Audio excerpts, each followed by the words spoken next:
Hello, gang. Welcome back to the creations of Gildmoor. We are in Sarnia.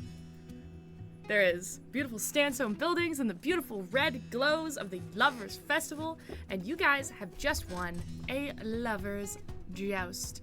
I called it the King's Joust or the Royal Joust last time. That's not what I meant to call it, but it's okay. It's now canon. The music is really loud. Hold on. I'm gonna lower it a tad. There we go. So last time, you guys played a fun little game. But before that, you had some inter-party conflict.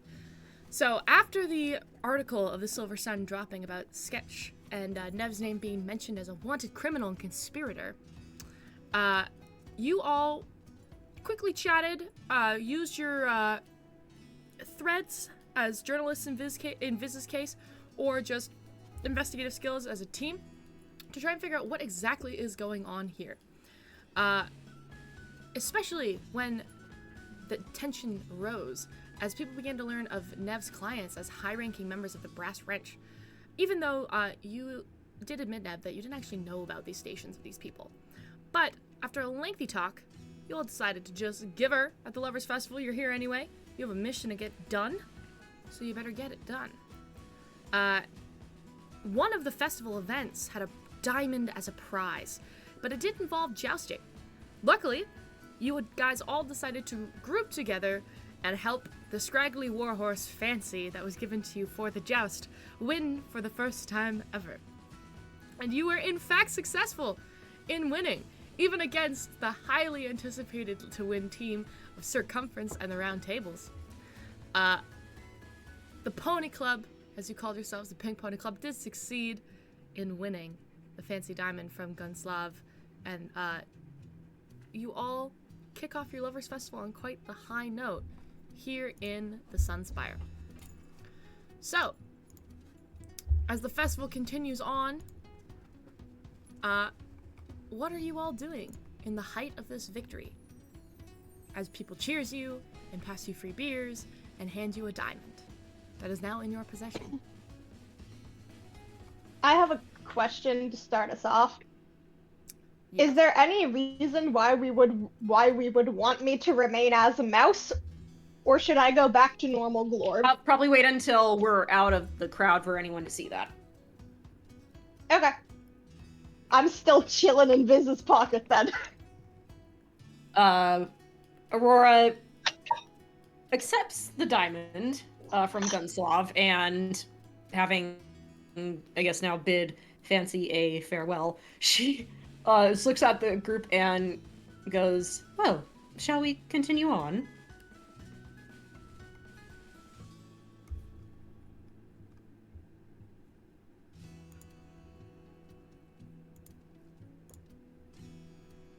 Are y'all continuing on, or?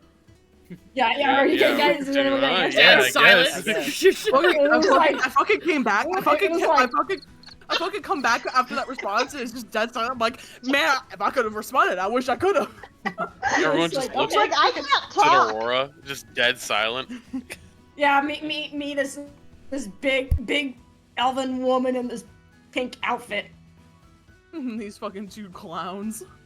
Yeah, that's I was about to say, are they all still like in the arena, or have they reunited with? Because I know Mirabelle and Cecilia were in the crowd. They were the only two not And participating.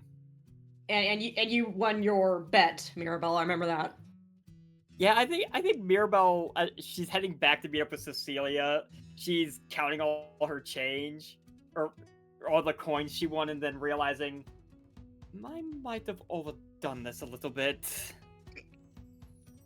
Because I mentioned it last week, right before Shex dipped, I think, but apparently the money I won from that bet, assuming we are counting coin weight, I'm over my carrying capacity now because of it. Yeah, I think you meant. I remember you saying that. Yes. That's what I was trying to figure out, if are we like counting coin weight or not. Yes. DM. Yeah, we do. So yeah, Mirabelle is technically 1.78 pounds over her carrying capacity at the moment because of What? the coin she won. What is your carrying capacity? 165 pounds, because my strength score is an 11. Aha. Okay, I would love so to. Oh, sorry. Keep going. you're carrying like 150 pounds in coins, essentially.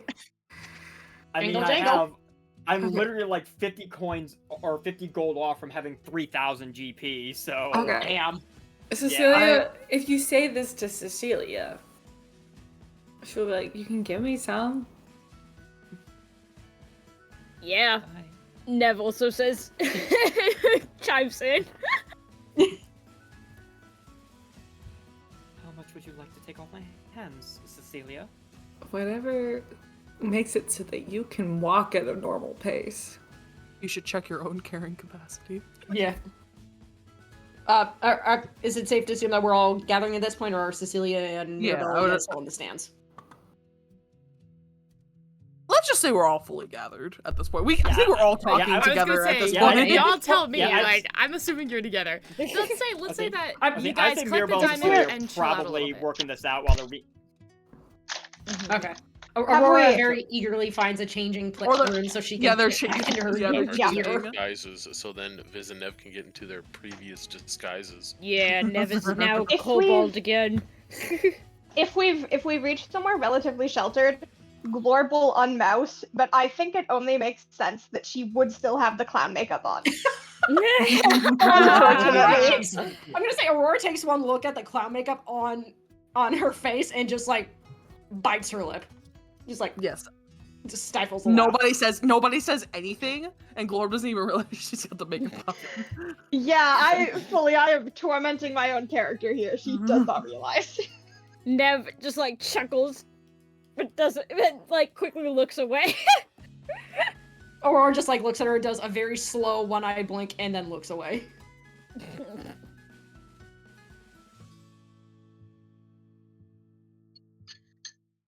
Okay. If you need help carrying heavy things, I can carry things. I also have a bag of holding on me. But isn't it currently filled with trash? It can carry more than trash.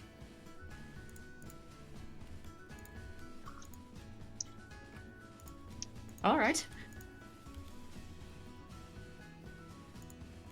Let's see, what else do I got in here? I have 2 gravestones in here. As Nev's looking at Why her. do you need that? Why do you... Well, it's okay. They're unmarked. Don't worry. Why do you need that? Material. I don't For what? Well, okay. Also, in case one of us dies. That does not help the situation at all. You never know what you might need. I mean, the last time I had to make gravestones, I just used scrap metal. Case to a grave situation. Stella, I'm dead. No, Stella, you say that in Glorb's voice right Yes. now. You have no idea how much it tortures me that I'm playing a character who wouldn't make puns.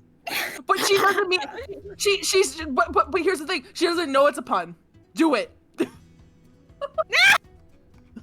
Are those for grave situations? Nev keels over. That almost made this whole thing, the whole situation of you having gravestones forgivable. I can't even do the Glorb voice when I'm trying not to laugh. Oh my gosh.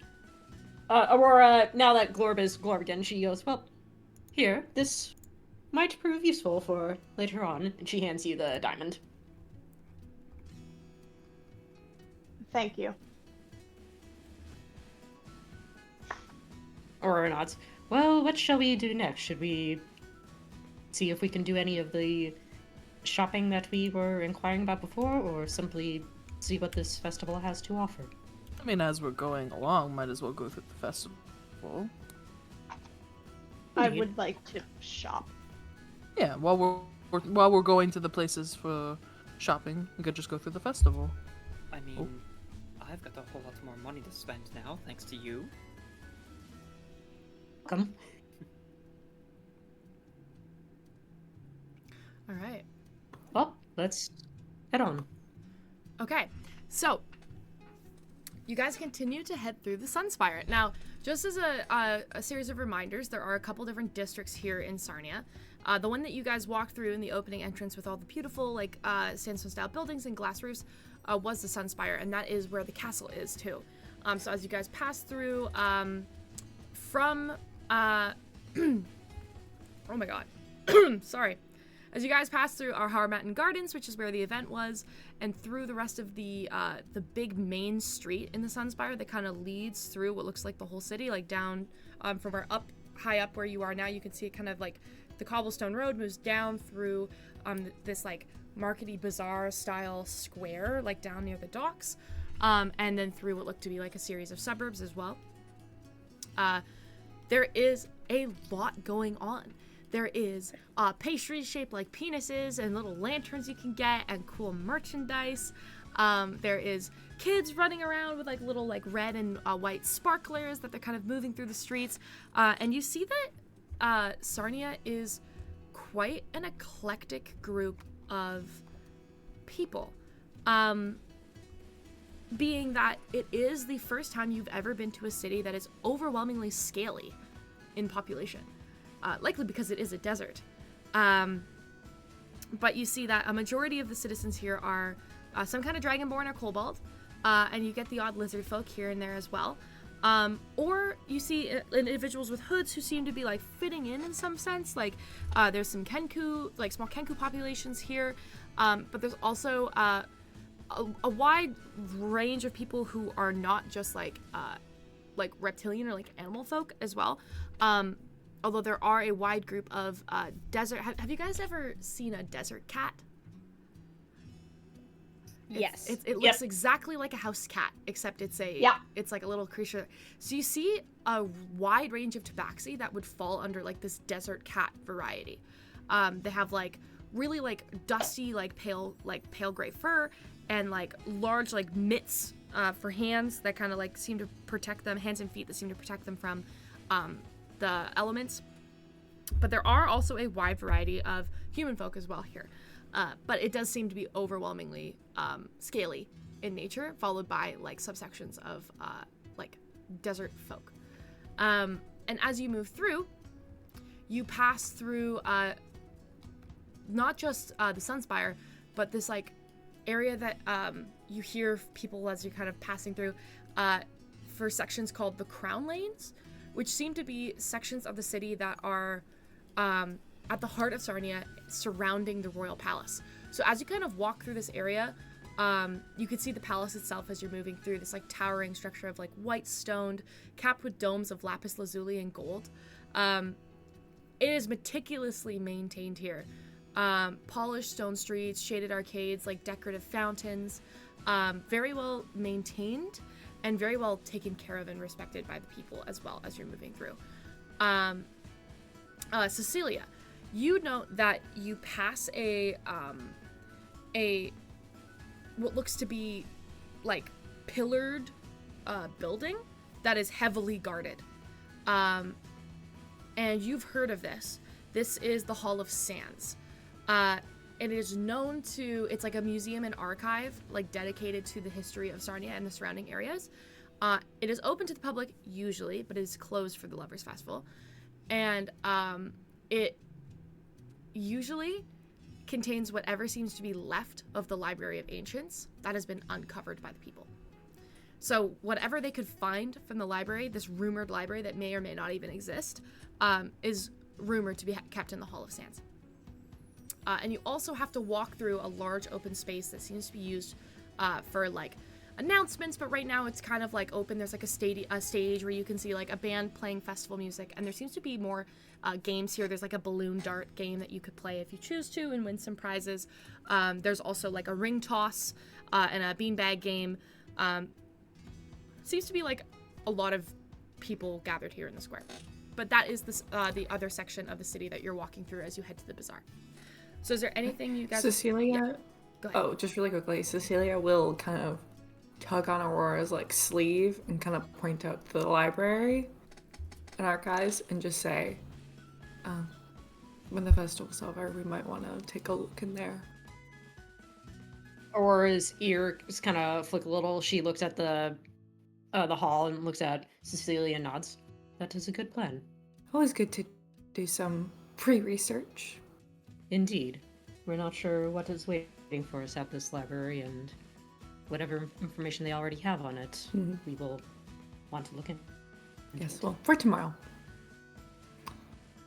Agreed. Alright.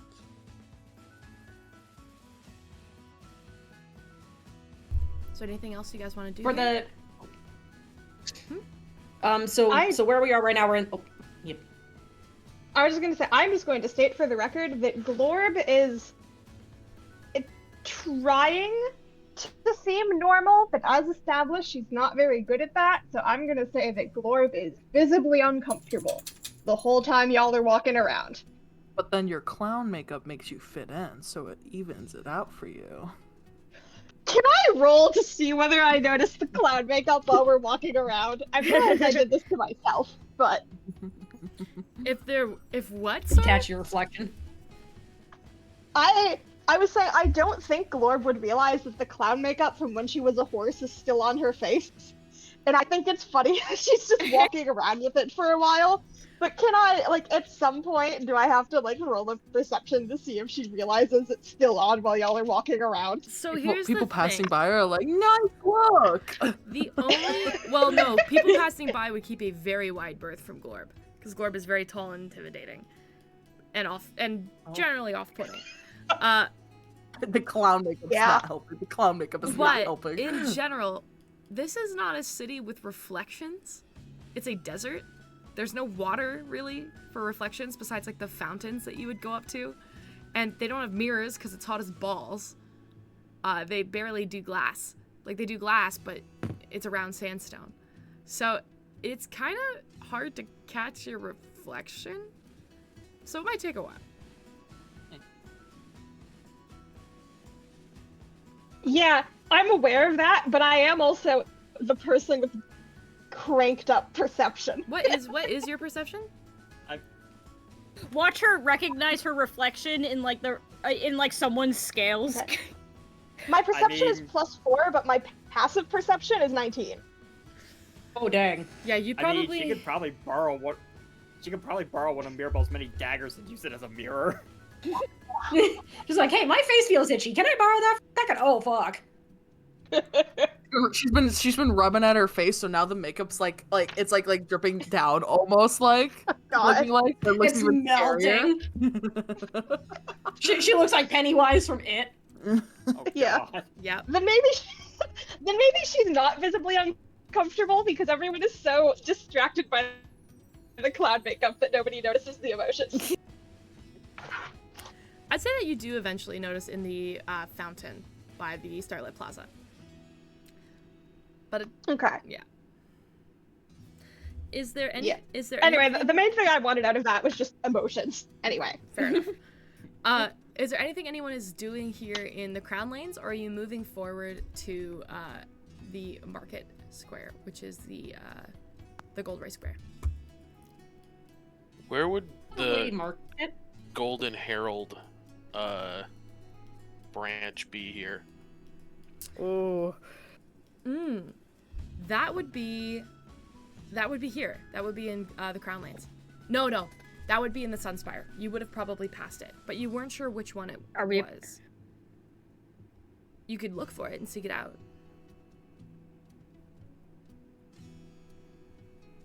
I mean, if it's back kind of where we're staying, I guess we could hit that up last. You would know, Viz, you would know this. It's likely closed today. Oh, okay, never mind then. For the Alright, we can hit festival. it up tomorrow. We can hit it up tomorrow. Yeah, I think probably a lot of what we want to do we'll have to hit up tomorrow. What about your things? Whoop, I guess we'll find out when we get to the market. Okay.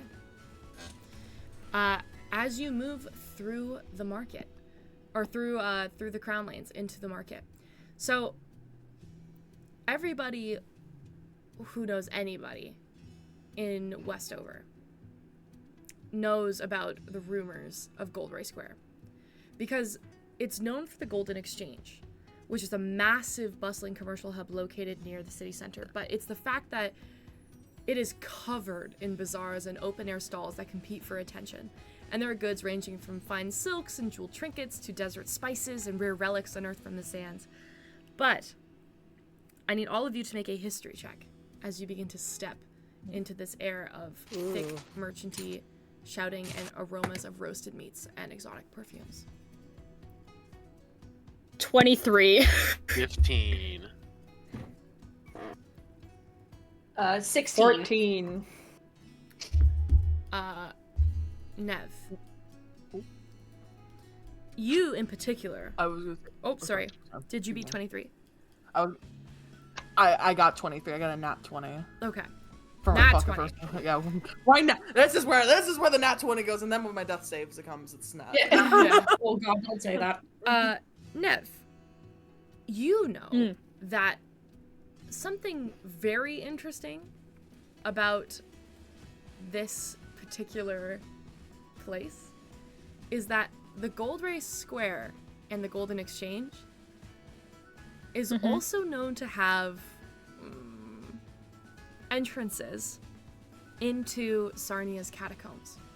Now, in the the catacombs stretch all over the city, and some people say that the catacombs even stretch outside the city. Some people say it leads to the Library of Ancients. Some people say it leads to desert caverns where there are monsters that will kill you and eat you. Some say that there's people who live in the catacombs and they intentionally try to keep people out of the catacombs, and if you go down there, you'll get into trouble. But you know that there are also secret markets in the catacombs in Gold Ray Square. And that is where sometimes you'll hear rumors from being an illicit trader yourself. The ability to acquire illicit goods also exists within the catacombs. Now, Rhett, with your nat 20, as you're walking down the streets, you hear Bounty kind of whisper, "Yo, Rhett, you should look for the Black Exchange sometime. Hear there's some crazy stuff there. You might find some stuff on the Prophet if you look hard enough." Rhett doesn't say that, but Rhett nods a little, like, does like a very slight nod quietly. What did he say though? The black what? The Black Exchange. So there's the Golden Exchange, and then there's the Black Exchange, which would be under in the catacombs. Okay.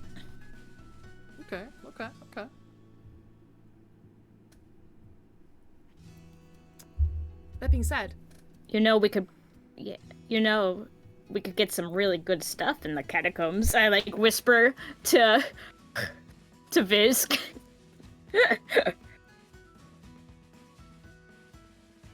Would Viz still be mad at Nev? Now that's the question. After being a clown, would he still have a frown?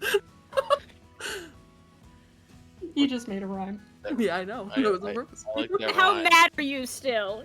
I think Viz would be still upset. Ugh. Yeah, but he'd look at Nev and he's like, I don't think we need that kind of heat on us right now. I mean, everyone's, distracted by the festival, though. Plus, we might not get an opportunity like this again.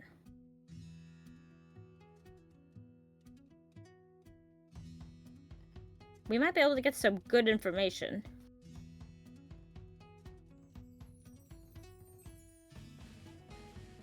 I guess so, yeah, but I just don't want to be spotted in there, especially with what's going on right now.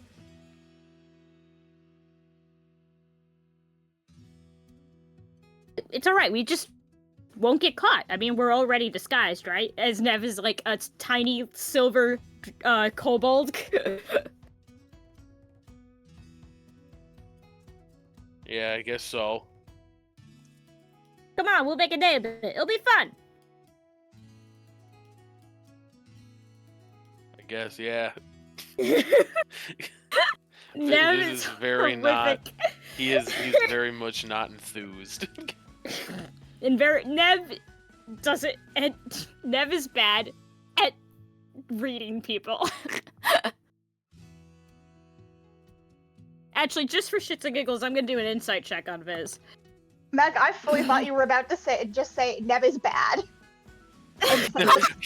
Hey guys, mean, you we know all what? know I'm that. gonna be honest. Well, considering that I rolled a 3 minus 1, so 2, she doesn't. Oh god.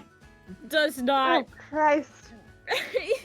see that this is not on board.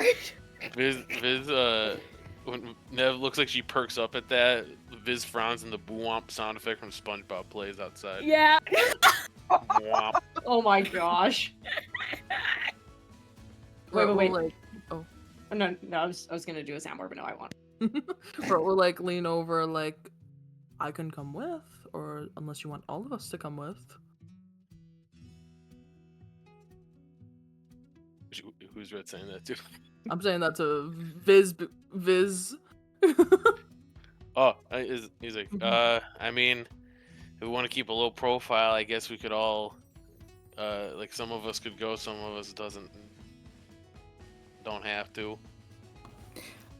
I also, Cecilia will kind of bump in. I don't know if we want to split up though. That is true. Agreed. Perhaps we could just very quickly do all of the shopping that we want to get done out here, normal shopping. But then maybe save more of the fun stuff for this other place. Sounds like a good plan to me. I don't need to go to a black market for paper, You never know what type of What if paper it's they might have. Really Yeah, good you don't paper, know. though. What if they I got? don't- What if they got the really good shit? I don't need the really, really good shit. I thought you were rich. Well, first of all, Mirabelle's the rich one here. We all know that. Yeah, but Exactly. there's a difference between like being able to collect money over time versus being born into it. Is Cecilia born into wealth? That's a very interesting question that she has to ask. Kind of, yeah. I personally just want to see if I can find a blacksmith to, well, help upgrade my glaive and see if I can use the hide for other things. So perhaps, blacksmith? An armorer? Paper store? And I know some of you already went to a jeweler's, but I did remember that I should also maybe go to one and pick up some pearls. There are several items I would also like to look for. I am also curious about finding an ion stone. I'm down to window shop. Yes. The ion stone is something that you could also find at this other place. That is true. Well, where shall we Well, start? we won't know until. Yeah, we won't know until we start. Exactly. I guess we'll just start walking in the regular markets and Shex know that we're looking out for a blacksmith, a paper store, a jeweler's, and Glor, what were you looking for? I have a list. Okay. All right, shopping I wrote out a episode. list like a month ago. Shopping episode. I'm Yeah. taking the jacket off. Okay, let's This is divide and conquer here. We said we're looking for a blacksmith, a jeweler, a paper store. Yeah. Okay, let's get the easy Oh, stuff out of the way.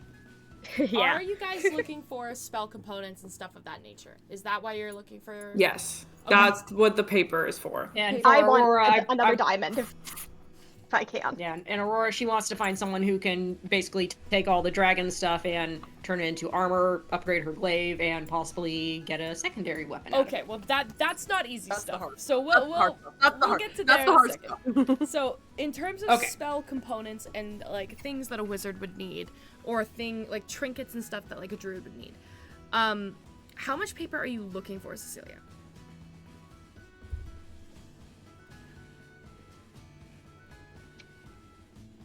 She counts. Hello? She counts her bag. How much do I need? Sorry, I have so many tabs open. I'm so sorry. It's a struggle to get back to D&D Beyond. Anyway. A lot. Okay. Okay. Like, I have money now. That's the range. That's the range of how much paper you have. Is I have a lot of money now. Okay, let's put it this way. I have 2,000 silver. Plus an extra 100 gold I passed along so I could lighten my pockets. I have so much silver. I want to spend like all of my silver on all of the spell components in a way that won't encumber me. Okay, so one piece of paper is 2 silver pieces. So you could get 1,000 sheets of paper for 2,000 silver. Okay, could I hold that much paper? Why don't you? What's the weight Yes, of that? you can hold 1,000 pieces of paper because I work at a department store and we sell packs of 500 pieces of paper. Okay. 2 of those is 1,000. There you go. So we're finding okay. we're finding the fantasy version of a Meyer. I got it. Okay, incredible. Okay, so in that case, I'm going to get in that case, maybe I'll just get 500 sheets of paper. Because how much paper do I go through to copy, like, one spell? Like a sheet, 1 sheet, 2 sheets, 3 sheets? 1 sheet, 2 sheet, red sheet, blue sheet. Thank you, Stella. It's... Okay, it's actually 50 gold pieces and 2 hours of work for each level of the spell. So why don't we say, for simplicity, you can have all the paper you need, but every time you want to use a spell, if you want a 1st level spell, it's 50 gold pieces and 2 hours of work. If you want a 4th level spell, it's 200 gold pieces and 8 hours of work. Okay, so can we assume then, in that case, that's the only reason I need paper? Yes. And you need Okay, so in that case, let's assume I have all the paper I need, and I will never spend any of my silver. And I'll keep deducting it out of my silver, Well, and then I'll figure out when I need silver. It's ink, as well, which I don't want to keep track of paper and ink. That's maddening. So let's just say you have the supplies that you need, and you're able to keep them in your shoe bag closet, which also has a paper section in your shoe bag. But let's say that every time you want to do a spell, you have to put in the hours and you have to fork up the gold. I have been doing that. Okay, we're cool with that then. Okay. And then just like other spell components. Okay. I will pick up like pearls and what are my other spell components? Pearls are very easy to find during the Lovers Festival. You could easily find pearls. Easily. Pearls, a little bit of mercury. Fucking random, but okay. Incense, herbs, charcoal. Very easy to find during the Lovers Festival too. A withered vine twisted into a loop. Okay. You find some vine and you're able to twist it into a loop? That's crazy. Okay. It doesn't come. It's like it doesn't work. She's like, no, I need it. She's like, I've been hunting for this. I've been hunting for this for so long as we passed through wilderness on our way. Well, that was desert wilderness. But like before, like when we had more woodland. Yeah. Also, whatever the fuck bitumen is. You need your vitamins? That's what Bitumen? I don't know what bitumen Women's is. multivitamin. Indeed, it does sound like a women's Bitumen? multivitamin. Okay, whatever bitumen is, let's say you can find it for your spell book, and you get your paper, you get your gold, you get your, or not your paper, you get your ink, you get your vine twisted into a loop, you get your mercury, you get your bitumen. Some cured leather. I just imagine that. And a spider. Just has a shopping list. And a spider. Oh god. I think I could pick one of those up when I need it. Probably. You go to pick one up and it keeps getting squashed from the fucking Probably don't need one right now. Thank you. Okay. Would you also like me, if Cecilia's resolved, would you also like me to just read off my shopping list because it's mostly pretty commonplace stuff. Yes. How much do I take off for all that checks? Jesus. Including the pearls? Okay, let's do pearls. Pearls are worth 50 gold pieces, I believe. Yeah. To use the spell. So let's say you can find 4 pearls. If you'd like to find 4, it's going to be 200 gold pieces. And let's knock off 50 gold pieces Okay. for everything else. Or, sorry, 10 gold pieces for everything else. Okay, so 210. Yeah. And what's that in silver? I'm going to let you do the math. I don't know what it is. Is One go- 10 10 silver, copper 1 is gold? 10 silver, 10 10 silver is 1 gold. So 10 if gold it's is 210 1 gold, that's 210 silver. Would that be? I'm so bad at math. Is 2100 210 silver. It's 2100 silver. Okay, sec. I fear you could use a calculator for this, Allison. What did you need, Glorp? Okay. So basically, I'm just gonna tell you all the stuff I want, and you can tell me whether or not I can find it.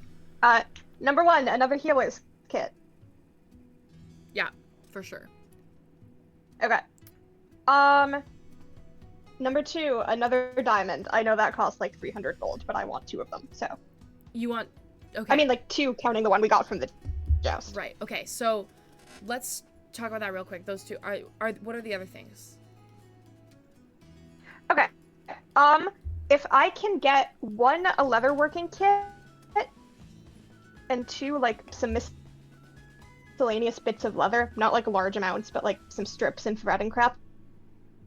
Okay. And 1 or like 2 healing potions if I can. Okay, so let's say the Leatherworkers kit is totally fine because craft's a big thing on the Lovers Festival. You're able to find a leatherworker, you're able to barter a little bit for a leatherworker kit, which I believe the cost is listed in the player's handbook, so just take that amount off for that. And then we'll take off like Okay. 20 silver for scraps of leather that you can use to work with the kit. Okay. As for the healer's kit and the potions, as you're walking through the market, you see an open apothecary that is actually in Gold Ray Square, and they do sell healing potions. It's like a very cottagecore tabaxi looking creature who's like kind of behind the counter. They kind of like blink these like wide tiger's eye stone like eyes at you, and they do say that they have 3 healing potions currently available. They are the standard healing potion, and they will run 50 gold pieces each. There's also 1 Okay. potion of greater healing that will run 120 gold pieces each, but there's only 1 of them. Okay. That's fine. Glorb doesn't care about money, and I have a stupid amount of gold by her standards. Let's do. You said how much for the regular potions of healing each? 50 gold pieces each. Okay. Let's do. And how much is a healer's kit? I believe that's also the kits should be listed for their value in the. Oh right, yes. I believe they're 10 Yes. gold pieces Um. for a healer's kit, and Actually, I think it's 5. 5 for healer's kit. I think it's 10 for the leatherworker's kit, right? With all those tools. They both said 5. Oh, okay. They marked them off as 5. I think some of them are more expensive, like the Tinker's kit or like the Mason's kit, whatever the fuck. That I Yeah. can't even imagine hauling around a Mason's kit. Like I'd kill myself, but like to Yeah. each their own. No, this shit is just like leather and herbs. Yeah. Okay. Okay. I for sure want the potion of greater healing. So that's Okay. 120, right? 120. Okay. Hold on. Let me take that out and look at how much money I have left. Yeah, fuck it. I'm gonna get 2 of the regular ones as well. Okay. Go ahead and mark off your gold. Alright. And is anyone else shopping? Besides Aurora, who is an entirely different case. And then are we... Oh. We're still waiting to resolve the diamond later, right? The diamond is the jeweler, which you guys did say you wanted to go. Oh, if you were able to go with Cecilia to the jeweler where she got her pearls, you could find the diamond. Now, as you walk in, can you just make a general persuasion check for me? Okay. Not my strong suit. Persuasion. Oh, 18. 18. Diamonds, hot commodity during the Lovers Festival. People are proposing left, right, and center. But the raw diamonds, a little harder to find, but you do get a jeweler who is willing to pop off, like, rather than, like, sell you just like a straight diamond. It's not really possible right now because everything's been made into rings, but you can buy engagement rings. Now, the thing is, buying engagement rings is gonna give you the diamond you need, especially if you need a 300 gold piece diamond for Revivify, I believe. Now, the problem is you get to a point where the jeweler, she's like this elderly woman, she goes, "Oh, I'm not going to give you the diamond, dearie, but you can have the ring." And she opens up this box, and she goes, "This one is 305, this one is 310, and if you want something a little fancier with the encrusted gold band, this one is 340. So you get the sense that rather than The one that's 305 is fine. 305. Here you go. Congratulations, dear. And hands you the engagement ring. It's a beautiful cathedral-style gold engagement band with a beautiful diamond right in the center of it. Or pass Revivify by proposing. Yeah, the next time someone dies, Gleb's gonna have to like put a ring on their finger. No, It's gonna be corpse bride. Wait. So what I'm hearing is you're gonna put a ring on it. Yeah, you're gonna put a ring on it. That's what this new spell is. You gotta change the name of Revivify to put a ring on it. Oh, cripes. Viz, get to it. Oh.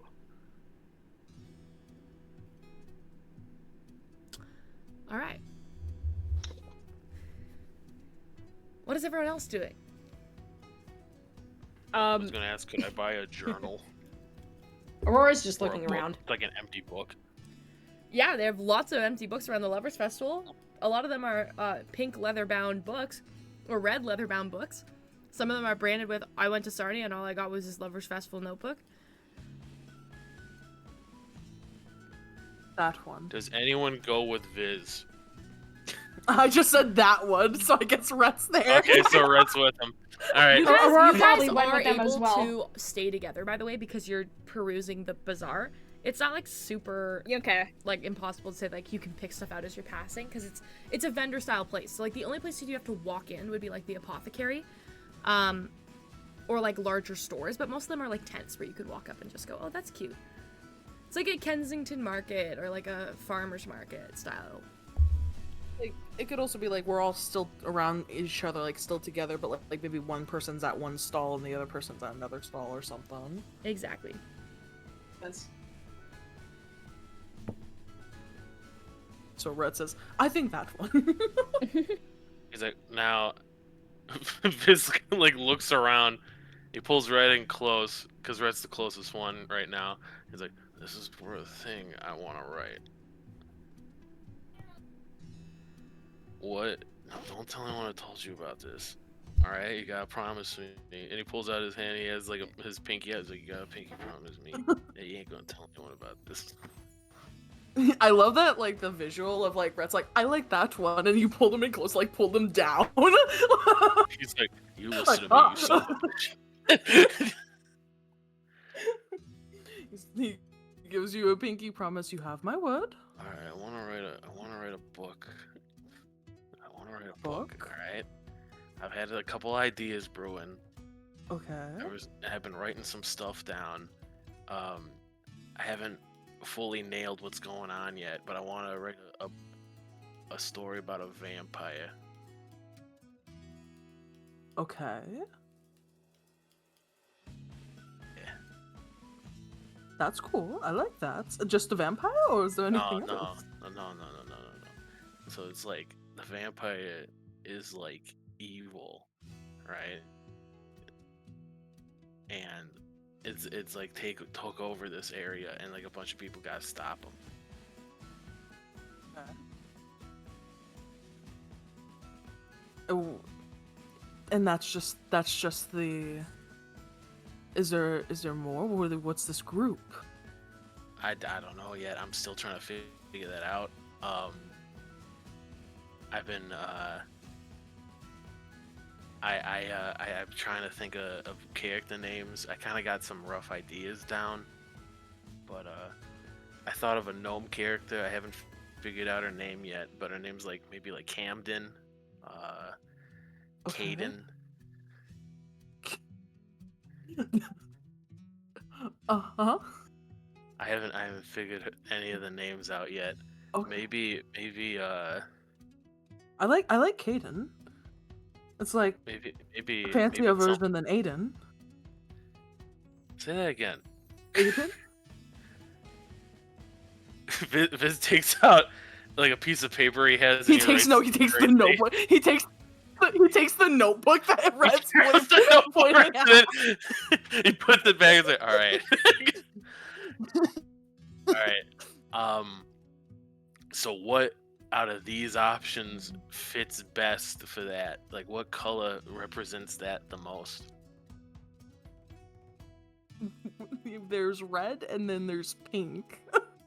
Right? Exactly. I mean, it depends on the type of vibe of the group, because red is like good for a vampire, but pink would be very good if it's like, you know, like an almost all girls group or something like that. That's what I was thinking. Okay, like the Final Femmes or something. Just pulls out the same piece of paper and is like, God damn, you're full of fucking great ideas today. God damn. Yeah, something like that. Okay, then I'd go for the pink one, I'd say. All right. It'll be like nice and like a nice contrast. You wouldn't expect to have a story like that in there. You know, yeah, I'll buy one. Hey, excuse me, shopkeep, wherever we are. Shopkeeper. A very, very You don't high even say teenage sir, boy. man. A very, very high looking teenage kobold just goes, yeah, dude. How much is that? He points at one of the pink books. He kind of like holds his hands out and goes, what do you think it's worth, man? Give me a vibe. I mean, it's a book, right? It's an empty book. Is it? But is it like a bullet journal, or is it? It's a book. You know, lined. Is it? It's a book. And it's lined. And it's wrapped in the leather. Why did you say it like that? What? My tongue's numb. Oh. How about like That's crazy. How about like 10 silver pieces? That feels fair. Yeah, that feels fair to me, and he'll buy it. Thanks, dude. Takes your money. Can I roll? Actually, Oh. he'll buy a pink one and a red one. All right, that'll be 20 silver pieces then. Can I see? Or I'm guessing I'm guessing when you describe this character as very high, that means we can definitely tell he is high. Do I see the thing he is high off of around if I like took a peek? Like while they're like exchanging the coins? You don't see anything, and you get the sense that that's because there isn't anything right now.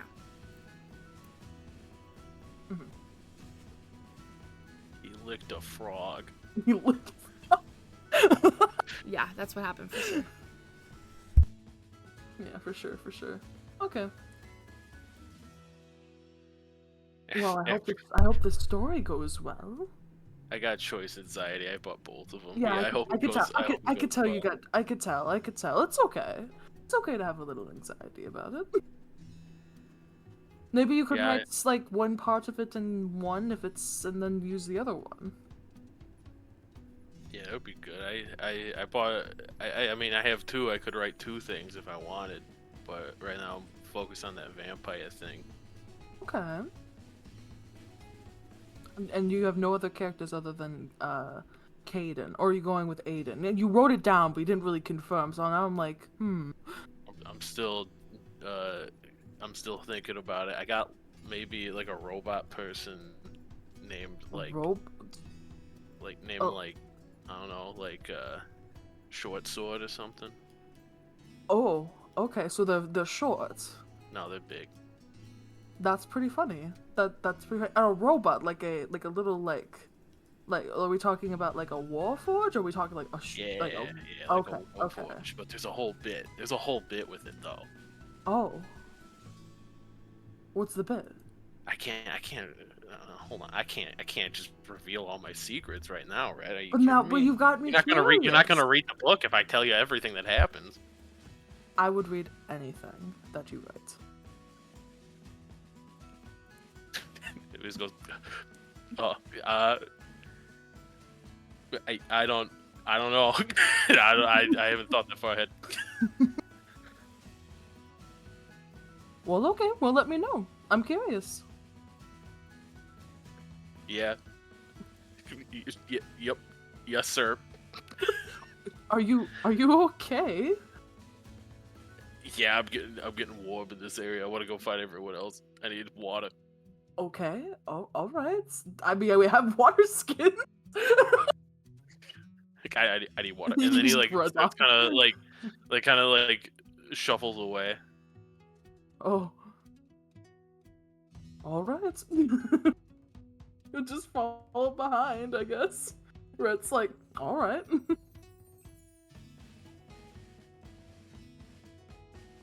That's it. That's all. Okay. Biz gets. Nev, I think is gonna be saving a lot of her money for the catacombs, cause she's like that. Can I look through the trash? Can we tell if she's looking through the trash? If you find another cursed amulet, I won't We're not put it gonna let on her this get time. close. What I will say is looking through the trash in the bazaar is rough because the trashes are like farmers market trashes, which means it's several stalls with their own little trash bag, and it is just like a lot. They're not throwing out their own merchandise for the most part. So, and it's still the heat of the day. So you're gonna get a little gross, maybe more gross than good, and you can give me an Okay. investigation check, but even just digging for a couple minutes, you're not super enthused by the pickings today. Okay.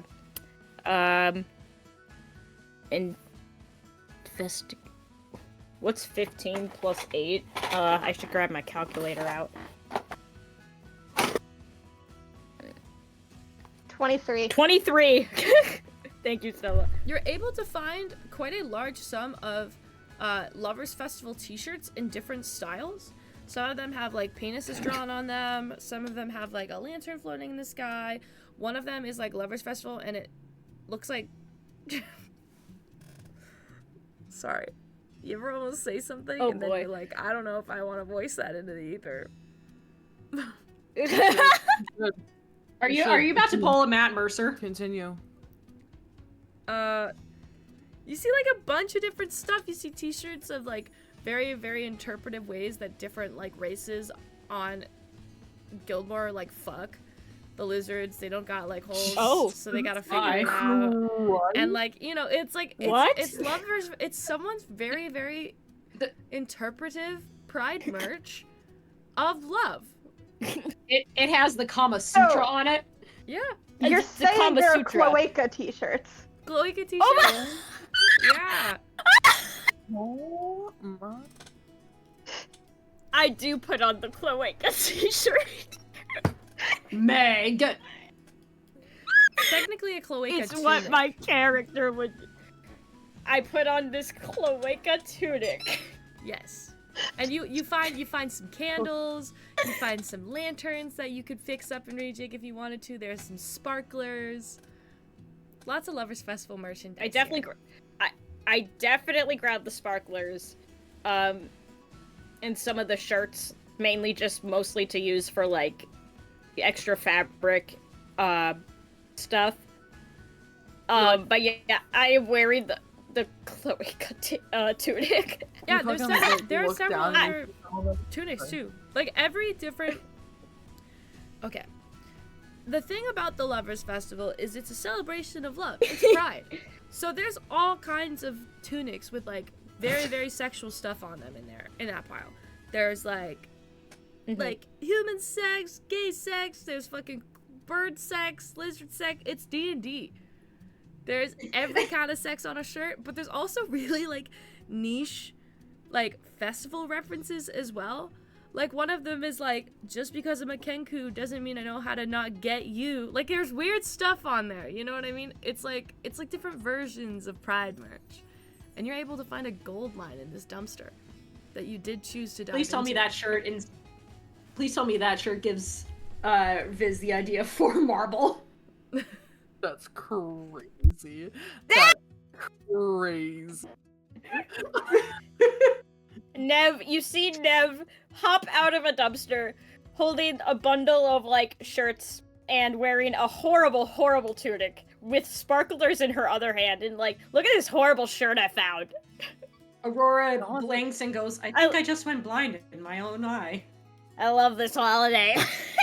Not gonna lie, Nev- I'm not gonna lie, that's one of the best finds you've had in a dumpster, but you know, it's not like you have very high standards of finding things in the dumpster, but I think that's I prefer that over anything else you could have found. Hey, I found a radiator that still worked in a dumpster one time back in Umberfall. Now it's hanging above my bed. Great. So, I've definitely had and it's better not even working. It's just an ornament. It's just an ornament. It's just an ornament. Happy No, Pride, she guys. uses it like a ceiling fan.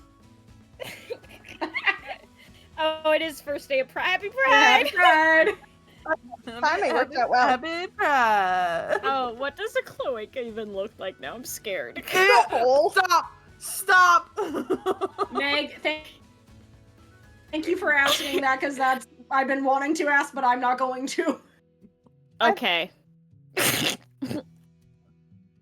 I'm like covering my own ears underneath my headphone. Like, I haven't seen firsthand, but I think it's just kind of a hole, no? Just, yeah, it's a hole. I almost asked something that I think would have made things worse. Well, now you have to. Oh god. Yeah. I'm gonna type it. Oh god. Is this gonna be oh Swolf moment? Jesus Christ. Wait, wow, it's your fault that I know what that is now. Jesus Christ, don't Wow. drag me into this. Jesus Christ. Okay. Back to D&D, please. Yeah, to D&D. So you got Pride merch. What else are we doing? So I was about to say, you go. I was about to go down the line, but if you got stuff, you go. I mean, Mirabelle's not really looking for anything in particular. I mean, there's two things in particular she's looking for, but I think she already knows they're probably not going to be findable until we go to the Catacombs Marketplace. But beyond that, she's just kind of window shopping a bit. Like, she's looking for anything that is very Lovers Festival, but also kind of like stands out to her as, if I see Rosa again and I were to give her this, she would like it, kind of deal. You tell me what you're looking for. I'm not gonna put that energy out there for you. I'm gonna let you figure it out. Oh, Lord. Me and my negative romantic experience.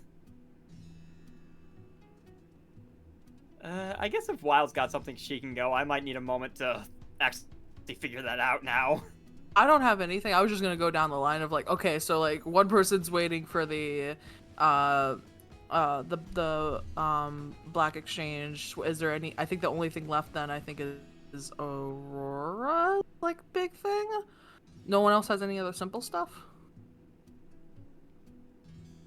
I think that was a no. I mean, Sorry. yeah, I would say Mirabelle's is simple. I just need to figure out what it actually is I'm looking for. Is it simple? Is it simple when it comes to romance?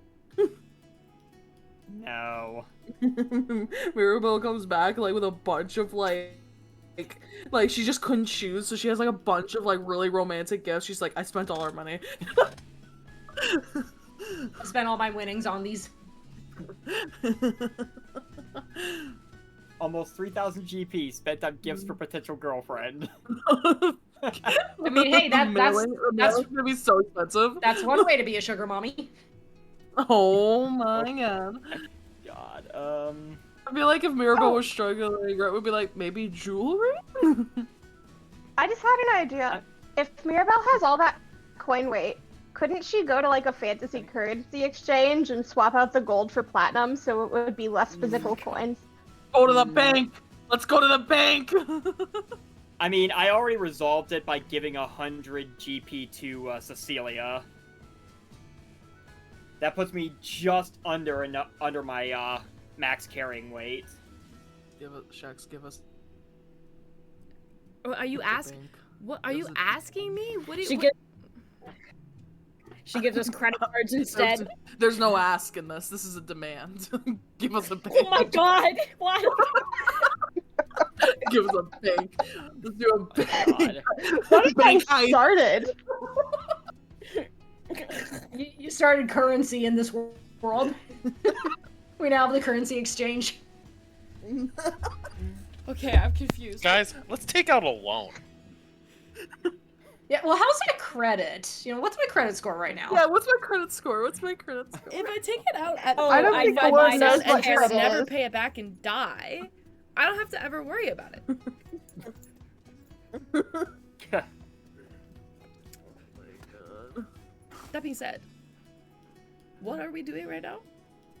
So I usually am a little more better at like fucking segues than that, but you guys have lost me. What are we doing? I think Dragonhides now. the Yeah, thing. Dragonhide stuff. Other than the Well- Mirabelle, or did you find something? I might have an idea, actually.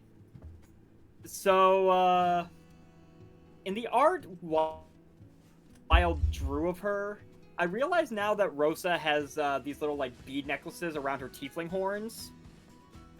I think Mirabelle might look for something that, I don't know, something that's, like, Lover's Festival, but also nice in terms of, like, beads or, like, actual jewelry or something that, like, she could wear around her horns if she gets tired of the little bead horn decorations. I'm gonna follow up with that one. That, but like, other than like engagement style thing, because that'd be pretty intense. Maybe something that can be for two couples that are tieflings.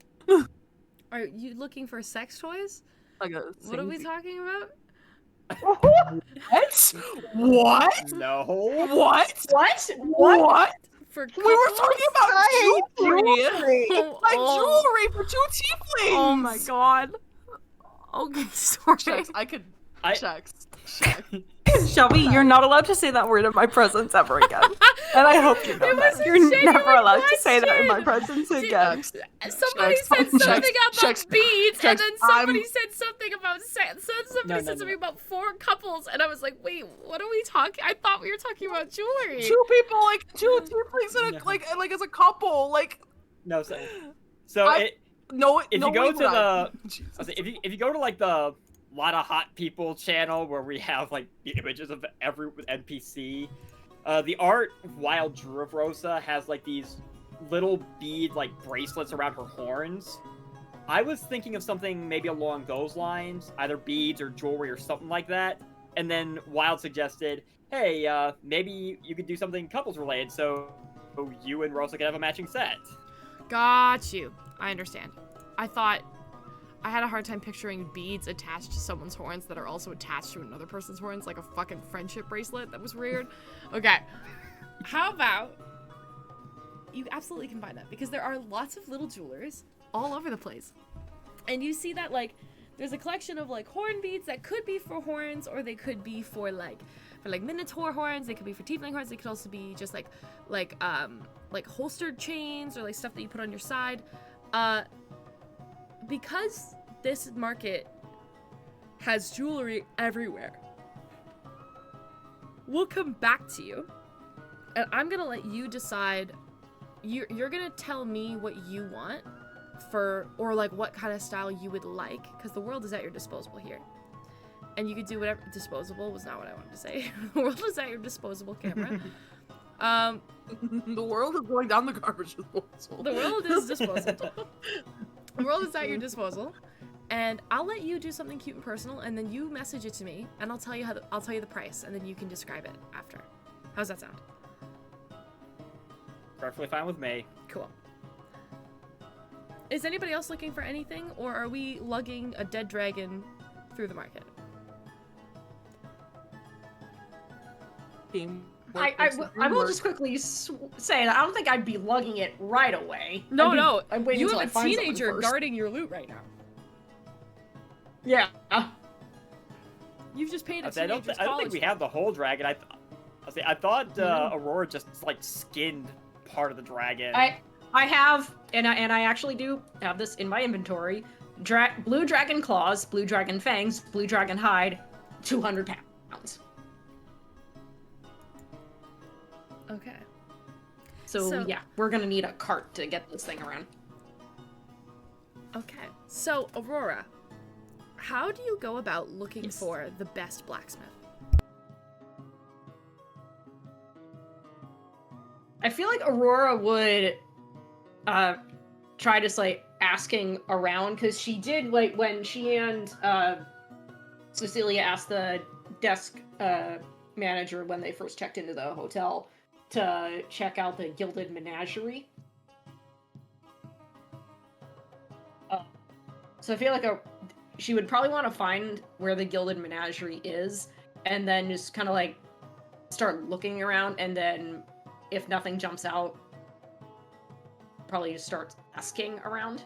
Because she's not just going to straight up say, hey, I want someone to take some dragon hide that I have and turn it into shit. It's like she wants to, I think, like, try to eyeball literally everything first. Okay, so let's do this. We're gonna go and we're gonna say, are all of you helping Aurora with this, or are you guys all doing your own stuff? Once I buy all my miscellaneous crap, I am fine with helping Aurora cart around her dragon stuff or do whatever she's doing. Okay. I think, like, first I'm just looking. So, Okay. yeah. And Aurora will take all the help she can get because her charisma is a 9. Well, Glorb's not helpful in that capacity. We're gonna do a city, like a rumors check, which is like kind of a weird thought, but like, there are lots of blacksmiths.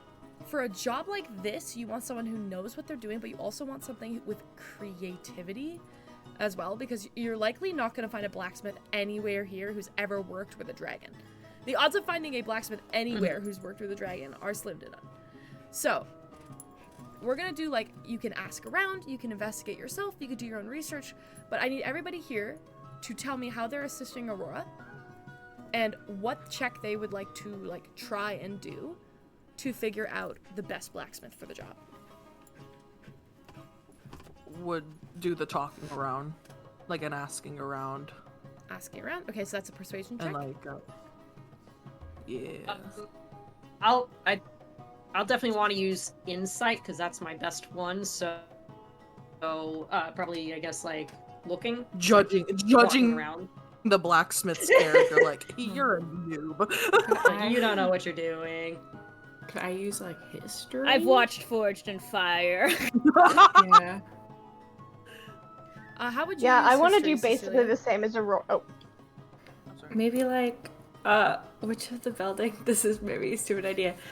Which of the buildings look like the oldest? Like the most established? Like out of. Yeah, that's actually Yeah. Okay. The most established, the most like, maybe because it's dragons here, like the most like draconic in nature. Okay. Will you allow that? Sure. What were you saying, Stella? yeah, just I'm gonna do basically exactly the same as Aurora and just kind of like observe people, like scope out their products and that kind of thing. I'm not talking to anyone. Yeah, so basically, I guess the big ladies we're gonna like observe. Yeah. Okay, I need everybody to roll their check and tell me what they got and for what. I got a 19 for history. Okay. I just got a nat 20 plus 6 for a 26. Okay. That one. I rolled Not all one, my freaking. not one, nine, not 20 is crazy. This dragon scale dice. I don't know what it is. Look, this is about armor. Glorb doesn't do metal. That's fair. I rolled Or is just locked in. I rolled for persuasion a 17 plus 7. So that is going to be a 24 for me. Okay. So, as you guys are walking through the market, you pass a lot of stuff. As you move farther into the market and it becomes less about stalls, you see an ancient sandstone structure with you see people coming in and speaking. It's called the Whisper Dome. And you realize that it's got really good acoustics and it's used for speeches, and in this case right now during the festival it's got musicians playing that kind of echo around the bazaar. The Gilded Menagerie is what you also pass on the way, and you realize that it's stationed as an exotic animal market, like a pet and exotic animal market. And all of the blacksmiths seem to be adjacent to that. But it's also, you're walking, Cecilia, as you're moving through and you're looking for historical buildings, you pass a hidden little alley where you see a sign kind of hanging outside from the door, not too far from the Gilded Menagerie. It's a fortune teller shop, and this seems to be the oldest part of the whole market itself, where you have a little sign poking out that says the Sandseer's Nook, and you're like, okay, this seems old. And as you're kind of walking past this fortune teller, it opens up onto another street, and you realize that this is still the section where you were looking at the blacksmiths and where people had been directing you at. But somebody had said to you as well, you want something family owned. Family owned gets the job done. Everybody else, they're just doing it for the coin. Aurora. You're passing this, Rhett's telling you that this is what people are saying, Cecilia's pointing out older style buildings. Then as you kind of move through, you see just off the central thoroughfare, beyond this alley of the bazaar, it's nestled between a spiced honey vendor and a glass blowing studio. There's this exterior of this blacksmith. It's got classic desert tones, red sandstone walls with whitewashed archways. There's kind of a curved glass canopy over the front to let in light, but block out the harsh wind of the desert. And you see a wrought iron sign with this stylized anvil and a little kind of heart where the flame should be, and flowering vines that kind of creep up one corner of the blacksmith that kind of are really overgrown and at this point kind of taken over the side of the sandstone. And you see that the sign over the door says Sal and Sons Smithy. Sal and Sons Smithy. Sal and Sons Smithy.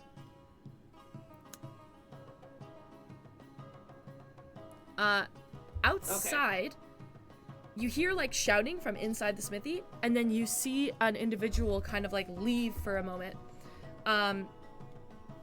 He's got this,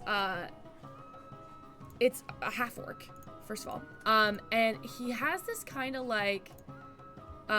sharp-featured, wiry build, soot over the nose, and he is wearing the strangest.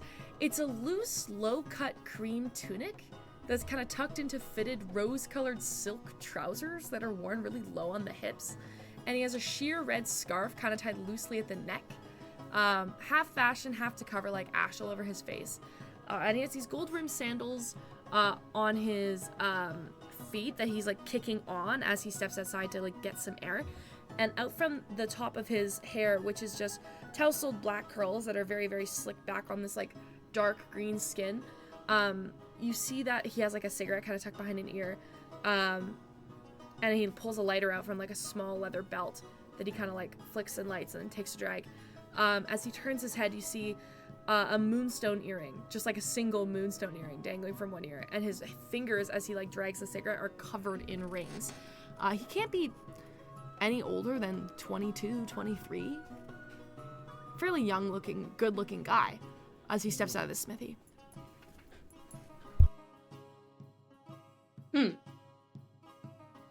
Aurora kind of pauses and looks in the orc's direction and looks at the group and goes, perhaps this might be worth a look. She points to the smithy. I think so too. Aurora walks over to the half-orc. Pardon me.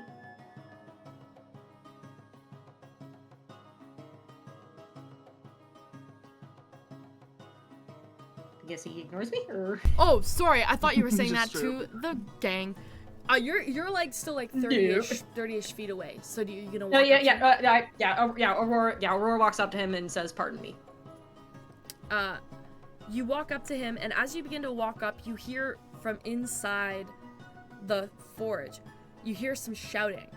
You can't fully make out what it is. It's deep and bassy, and you hear the half-orc pull the drag out from his cigarette and go, "Hey, I'm having my smoke break. I'll be in there in a second. Can you relax, please?" And he kind of like goes back and takes the drag, and you hear another shouting as you approach. He kind of like pulls the drag, puts it back over his ear, looks at you and goes, "Hey, Chow, what can I do for you, Bella?" Like stops and blinks, like trying to process what was just said, and then goes, "Hi, pardon me. I'm looking for a blacksmith. I have a rather odd request for usage of some dragon hide. Would you be able to work with any of that?" Pardon me, what was that you were saying The about orc, what? yeah, the orc Italian, that completely threw me off. You gonna try that again? Aurora looks at him and goes, I have some dragon hide that I would like to have used for a weapon. I've asked around and it seems like your shop might possibly be what I'm looking for. With a request like that, you're best off to speak to my pop. Let me get him for you. And he turns and he looks inside and he goes, "Pa! Customers!" And you hear another voice inside go, like a deeper bassy voice go, "Hey, what'd I say about putting tongs on the anvil, eh? That's how you bend steel and necks. Get in here and fix it." And he goes, "Customers, Pa." And you see this, like, man kind of step out. A very, like, beefy-looking man. He has, like, a white linen shirt, half unbuttoned, sleeves kind of rolled tight around thick, muscled forearms that are, like, covered in forge scars. Dark red sash at the waist that's holding these smithing tools, and high-waisted trousers. A broad leather apron kind of slung over his shoulder. And a handkerchief, like a white handkerchief tucked in his front pocket. And you see embroidered on the front pocket sticking out is the name Sal, kind of sticking out of the pocketed shirt. He steps forward, looks at you, and goes, "Oh, Chow, what can I do for you? My boy here says that you're looking for something." Yes, I have a bit of an odd request. It's regarding some dragon hide that I have, and I'd like to see about possibly having some upgrades, shall we say, made to a weapon or some armor. I have a few ideas, but I'm not quite certain what you would need for that. I asked around, and my group was told that you might be the best option. He like takes a deep nod of his head and he goes, Bella, you know what they say. You dent it, we mend it. That's what we do here at Sal & Sons. But, this... bit of a different task than I'm used to. Bring it inside. My boy Mac will look at it. Aurora, I guess we do have the stuff at this point. She, looks... Yeah, we probably looked around and then, like... And then, had Aurora looks at the group and goes, I might need a little bit of assistance carrying that. Pointedly looks at Glorb. Yeah. Yeah. So I guess between Glorb and Aurora, we managed to haul everything and the 200 pounds of dragon hide, the fangs, and the claws. All right. So you take some time. You tell him you'll come back with the stuff. He says no problem. He lets you wait for it. You bring the stuff back. You leave the cart. The girl is more than happy to go off with her friend to celebrate the festival. And is more. Than Aurora just gives her 5 gold pieces as a tip. She like looks at it and is like her hand starts shaking. She's thank you, and like takes the money. Darts off with her friend. She'll be back. You're sure she works there, so.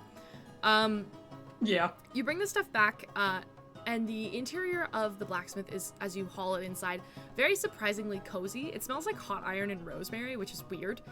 There are racks of weapons and tools that kind of line the walls, clearly labeled with like tidy handwriting, which is shockingly tidy handwriting. There's a hand-painted sign over the counter that says, if it's worth swinging, it's worth forging right, and a large forge in the back where you can feel the heat. There's like a hammer pit and a fine work corner, like that's kind of side by side. There's like a well-worn family table near the back where you can see like stains from like old lunches. As you walk in, there's a sign right next to the fine line work that says that offers custom forged hearts paired with like iron pendants for the Lovers Festival. That's supposed to be like worn by lovers and shaped like mirrored flame halves, kind of. And they're also repairing bent rings for free, with the little sign that says, "It ain't broken, just love too hard." As you step inside, you see that there is a second boy who kind of comes out. While the first one seemed to be like 22, 23, this one seems to be like just like freshly 21, 20. But he's stockier. He's like a much bigger kid, though he is also a half-orc, and they do look quite similar. He has like a tight black tunic with the short sleeves rolled up, like grease-streaked leather pants, and a dark denim vest. And you see that there's a stitched-on patch on the back of the vest that says "Burn Bright." But it's written in Infernal, which Rhett can read, and nobody else can. So you see that it says "Burn Bright" in Infernal, and combat boots with like steel toes that are like chunky and kind of like range across the floor. Fingerless gloves and a belt chain, and he has a chain necklace around his neck, and a ridiculous slick back style pompadour that is much less curly and tidy than his brother's, but seems to be more practical. You get the sense that these boys take great pride in their hair, probably because if they look at their dad, they won't have it for very long. So they're enjoying it while it lasts. You bring the dragon hide in. The two boys kind of hover behind their father as like you bring this in. They take a look at it, and you see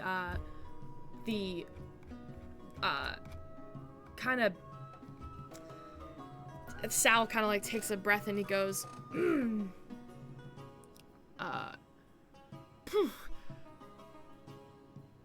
that is one heck of a dragon. Did you kill that yourself? What can we do for you? We're happy to work on this. Well, I have a couple of requests. First off, she reaches behind and then like kind of takes a beat and then draws her glaive and holds it up for them to see, like this, this black metal glaive. I'm curious if there's any way that you could possibly infuse this with some of the dragon's scales or power or claws. I'm not quite sure how this works. But if it could do some more magical damage and as a bonus possibly lightning damage as well.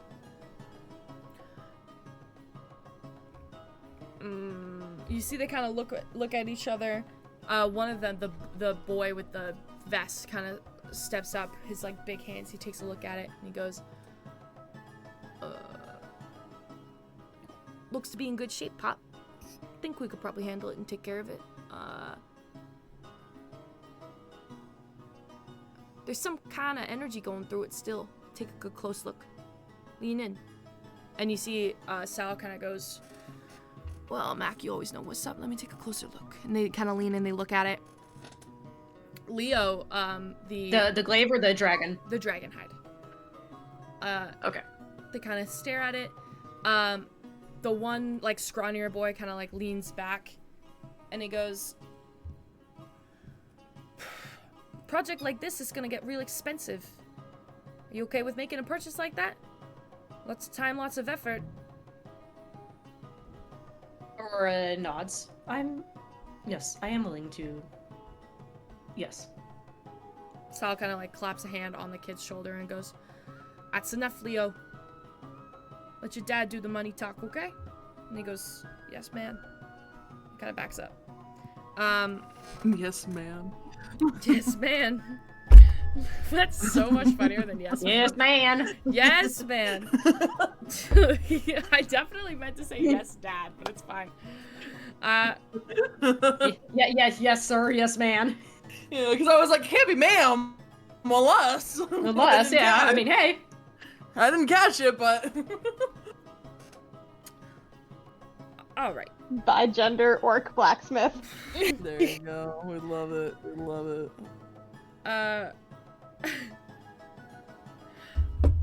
Sal kind of takes a look at it and goes,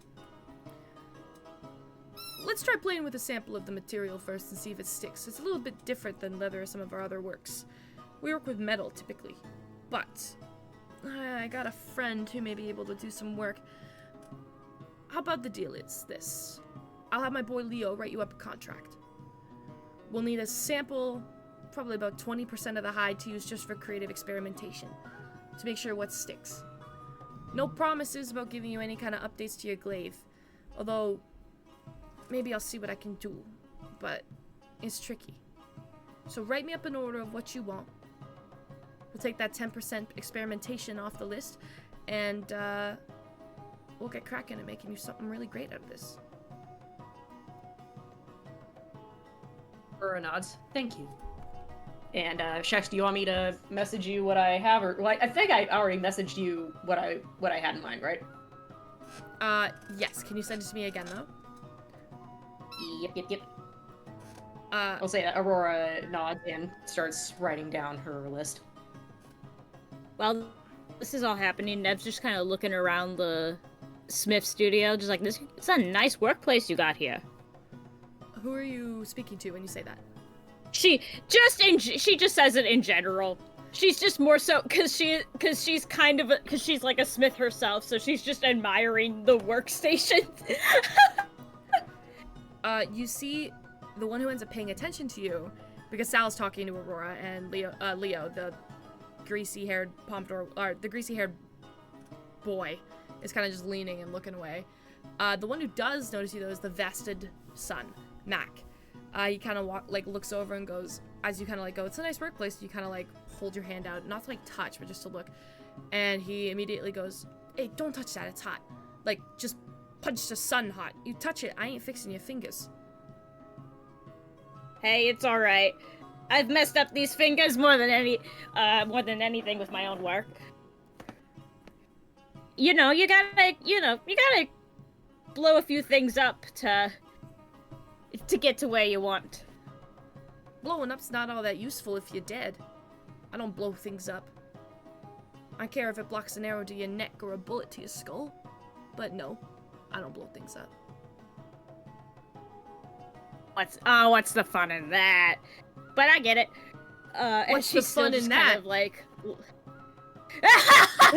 He kind of steps forward and he pulls something off of his waistband. Nev gets her morality from a greaser. Oh my god. He kind of steps up to you and I goes, forgot I'm a kobold. Yeah, you're a kobold. I'm a kobold wearing a shirt with a cologne on. That's crazy. As he kind of steps up to you and he goes, what's the fun in that? He takes a hammer off of his belt. And he goes, this is Lucia. Swing at me. Shoot me. Blow me up. Try it. Like, so he hands me a hammer? No, he's holding a Or hammer what- and he's what just telling you. happened? He's holding a hammer and he's telling you to shoot him. Rhett like looks over, raises an eyebrow. Aurora, I think, like, mid-conversation with Sal, instantly looks at Nev. Okay. Not... Well... I would say, even though I'm in this as a kobold, I still am missing a leg, and I still have my mechanical gun leg. And so I lift up the leg, or I take a few steps back first, and then I lift up the leg, and I aim for, like, a non-lethal part of his body. Okay. Just in case. Nev's intrigued by what's gonna happen. That's funny, Stella. Nev is like, oh, okay, I see what this is gonna be. It's a test. Okay.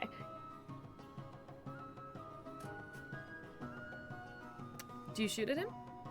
So again, I shoot at a non-lethal part You of his fire. body. You guys hear the sound of a gunshot echo across this, like, nice family workshop.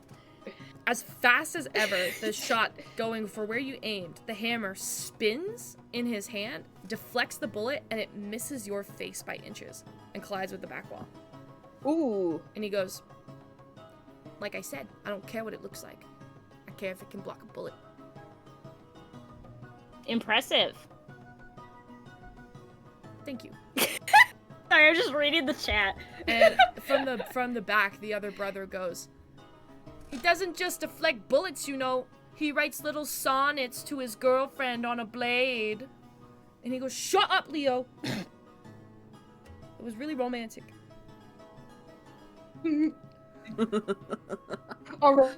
Aurora's like trying to not, just like, she's trying to focus on doing this business Nev talk with says, Sal, and Nev he kinda says, goes, "Aw." hey, that sounds like you, Viz.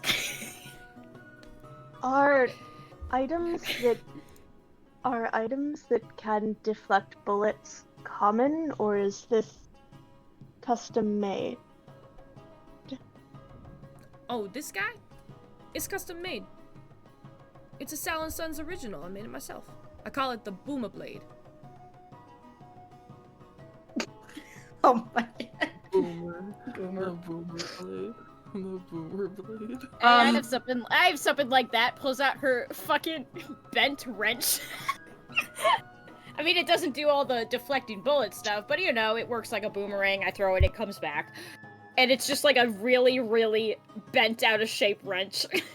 I don't think that's nearly the same. I don't think No, that's that's the what- same. No, I know it's not the same, but it's like a boomerang kind of works.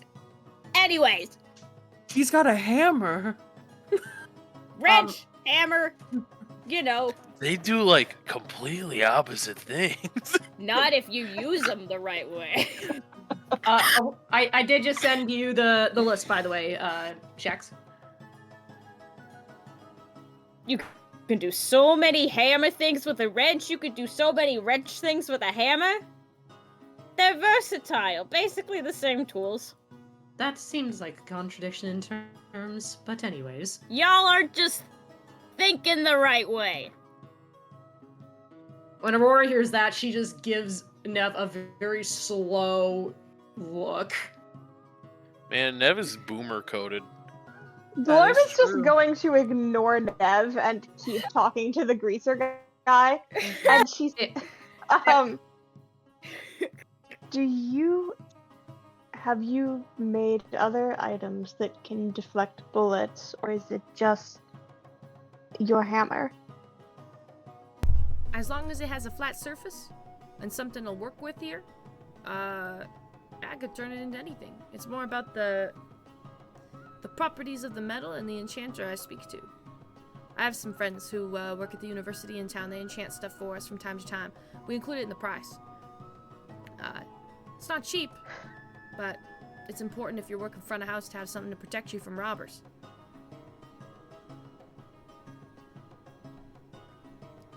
Would it work on things that aren't metal? He kind of like hums. Hypothetically. I'd have to speak to my boy. Typically we use metal because it's reflective. Natural properties and such. but maybe we could figure something out depending on what it was. Like stone? I was just curious. I don't have anything in mind. Stone, hypothetically?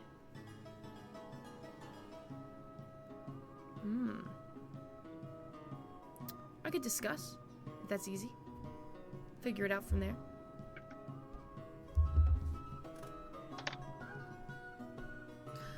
Regardless, I think my pop over there is gonna give your friend a verdict on how long it's gonna take to make those things they're looking for. And literally, he's kind of like looking over and he goes, project like this is gonna take a couple days minimum, maybe up to a week. And no guarantees that we can get to number 2 or 3 on your list if we need to use more of the product for experimentation. It's all trial and error, as you understand, I hope. But we do promise the highest quality of work between me and my boys. I do appreciate that. Thank you very much. Now, in terms of a price, he kind of like looks. For what you're looking for, is this list in priority, ma'am? Yes, it is indeed listed in priority. So, glaive, bow, armor.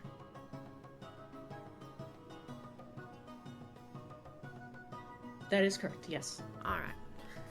The bow, I will say a longbow or a crossbow, whichever you feel would be best, or...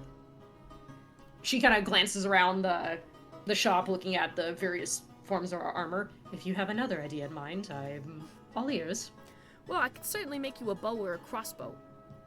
Now, the problem comes in the string. What is giving it magical property is going to come from the string itself, which means it needs to be enchanted. So I'm going to have to speak to an enchanter about that, which we've got a few in our repertoire that we use frequently, as my boy was saying to your other friend there. But that does come a little pricey. Now, what I can do on the flip side is I could turn some of these scales or teeth or fangs or whatever you want me to turn them into, I could turn them into arrows.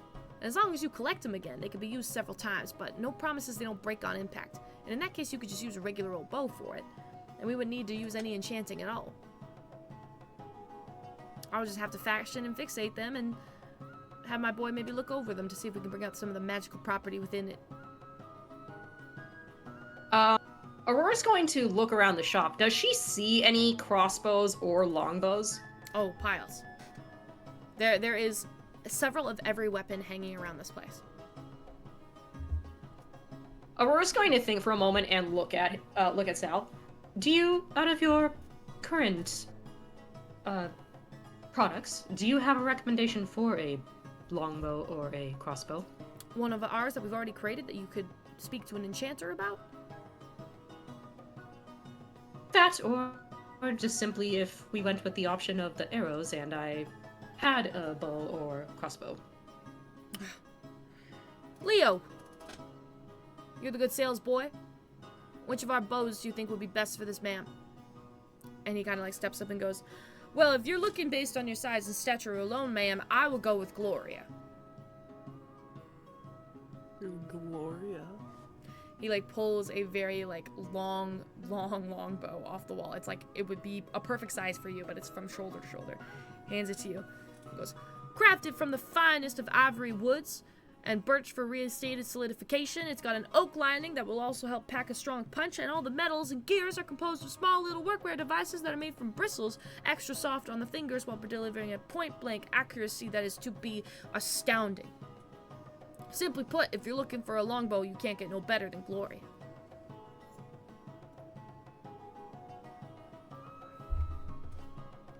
Aurora definitely looks intrigued. I see. And a crossbow by any chance, just out of curiosity. If you're going for a crossbow, I will go for Wilma. And he reaches over off the wall, pulls off a different crossbow, hands it to you.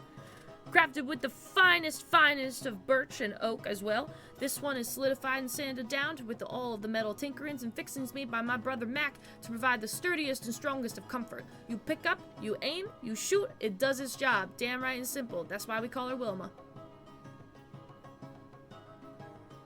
And out of character, this is a heavy crossbow? This would be a heavy crossbow. Okay. Aurora looks at the two, and then turns to the group. What would you all recommend? Wilma or Gloria?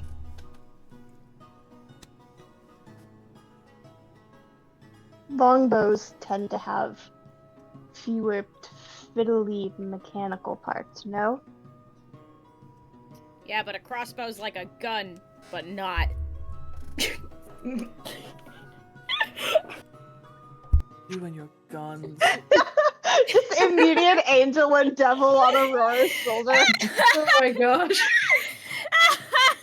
Because out of character, I've been going back and forth between crossbow, longbow. I feel like longbow suits you more. All right. Aurora turns to them. Then, I think perhaps what we can do is, yes, focus on the glaive first, please. But I think instead of the having a bow created, why don't I purchase Gloria instead, and you can create the arrows. Happy to do business with you, ma'am. Why don't you hold on to whichever one you want? I'll let you decide. And we can discuss it later, after we are able to tell you what exactly we're able to create from all of this hat. Full transparency, ma'am, this may take up to a week. Aurora nods. We will be staying here for some time, so I'm willing. I can certainly wait. He kind of turns and goes, all right. Leo, since you're dying to go to the festival and piss all over the old shop and its policies, why don't you take a break, walk through the festival, and head over to your enchanting buddies and see what they can do about this? And kind of Leo goes, yes, Pop.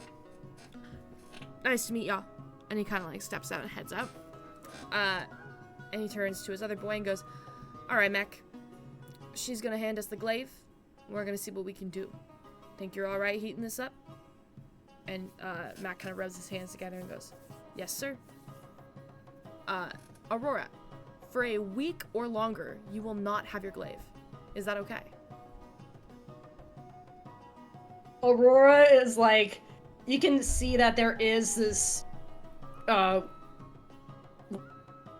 look in her eyes of like she does not want to let this go because this is about all she has left of her past. But she nods and hands the glaive to them. Please be careful with it. This is very important to me. Sal kind of looks over at Mac. Mac nods slowly and he goes, I promise you, my son and I will take the absolute best care of your weapon. Can we offer you a replacement in the meantime, or do you have other means? If you have a recommendation, otherwise I do have other means for the time being. Sal looks over at Mac. Mac nods. He steps off and pulls a sword off of the wall. It is a great sword. And hands it to you. Okay. And says, Leo calls this one Sylvia. I don't know the rest of the pitch. He's not here. But it's a good blade. I made it myself. Aurora accepts the greatsword. Alright. You can have a greatsword in the absence of your glaive. And with that... Okay, just regular greatsword? Mm-hmm. Just a standard old greatsword. And with that, we're going to take a quick break while we all figure out what we're going to do when we return to the Lovers Festival after shopping. So let's take a 15-minute and we'll come back. Ooh. Cool. Ooh.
Welcome back to Creations of Gildmoor. Let me go back to the Village Feast song, because that one was fun. You guys are in the festival. You're here, you're present, you drop off your stuff with Sal and the Sons, and you're back out into the middle of the day. It's now honestly probably getting to like late in the day. And the festival only continues to kick up as night falls, or as the sun begins to set. You can smell foods in the air and different aromas wafting through, people grabbing snacks, playing games, having the absolute best time with their family, friends, loved ones, lovers, whatever you want to call it. But you guys do know, all of you would know, after years at the Lovers Festival, that at the Lovers Festival, when the night sets, it gets a little freaky. So, what would you all like to do for the duration of the festival?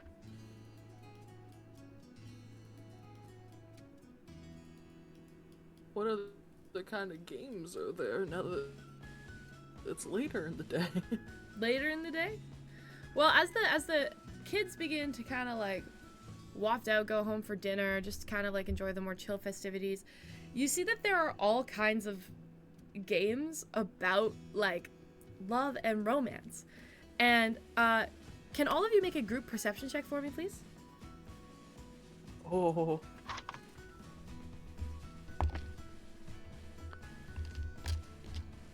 Nat 20, dog. Not 20. Fucking hell yeah. Okay. That was I got a 10. I got a 15. Hell yeah. All right. Nat 20, you notice this immediately, Viz. You're walking through, towards the Sunspire, and along the way you pass the Whisper Halls where there was that big auditorium, and you spot a white tunic and flaming short red hair, and you see Ginny up on the stage for some kind of contest. Oh no. Uh-oh. Oh boy. Oh. Contest? Oh dear. You point this out? Yeah, this is like Ginny's over there. Ginny's over there. All he has to say is Ginny, and we're all like, oh no. Oh no. Can we tell what kind of contest this is? You get a little closer, and it says Sarnia's 56th annual kissing contest. Oh, Jesus. Lord. Right. Is Bridget anywhere nearby? Make another perception check. I mean, Bridget would be. I think Bridget would probably be as far away from this as possible. Of course. Unless Ginny dragged her here and made her stay. That was my thing. I was wondering if that's a 23. 23? Yeah. You look around for Bridget and you don't immediately see her. Now, you know what she looks like and you know she cannot be all that far from her cousin. So you immediately see that she's not in the immediate vicinity of the crowd. But as you kind of move throughout like the halls and you kind of just like look in through the auditorium, you see her by a little it's like one of those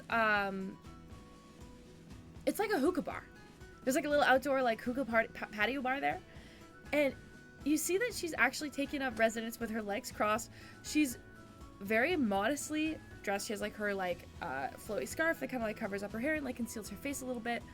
But you see that she's actually like sitting at the hookah bar. She looks a little more relaxed than usual. And you also see that she's talking to a young gentleman.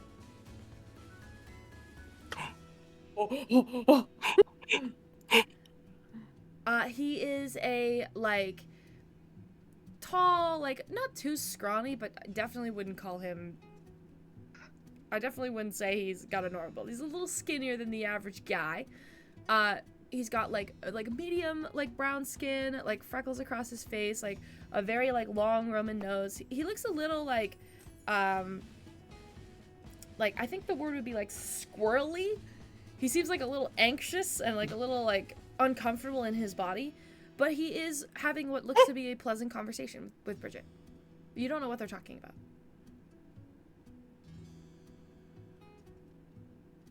Found Bridget. He doesn't point out where Bridget is, but he says found That's Bridget. really funny. No. Then looks Where? back And you over at Ginny. disappear. Where? Well, You just disappeared. Liz will look back back towards Ginny. It's like, do we have to? I mean,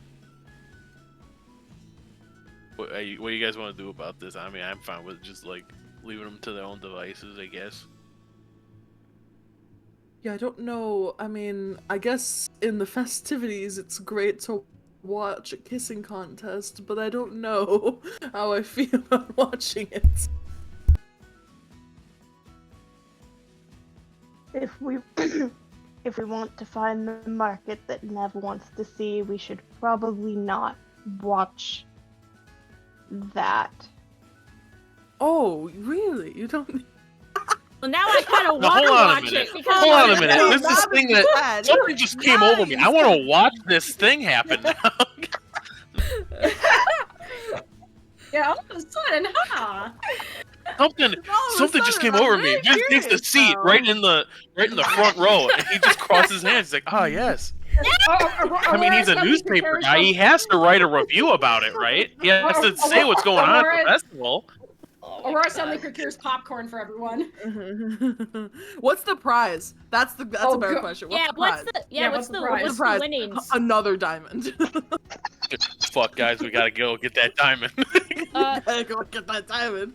The prize is an audience and lunchtime participation activity with the Crown Prince of Sarnia.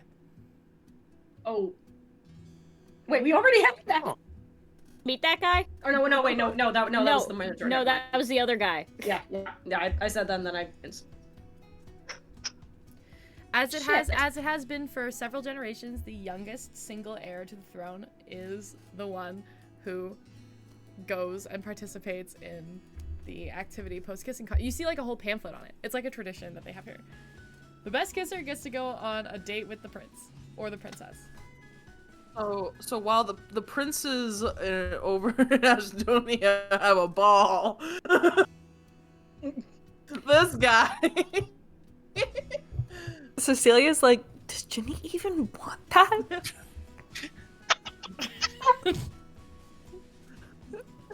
Does Ginny like men? Ginny likes anything. Ginny likes anything that moves. Yeah.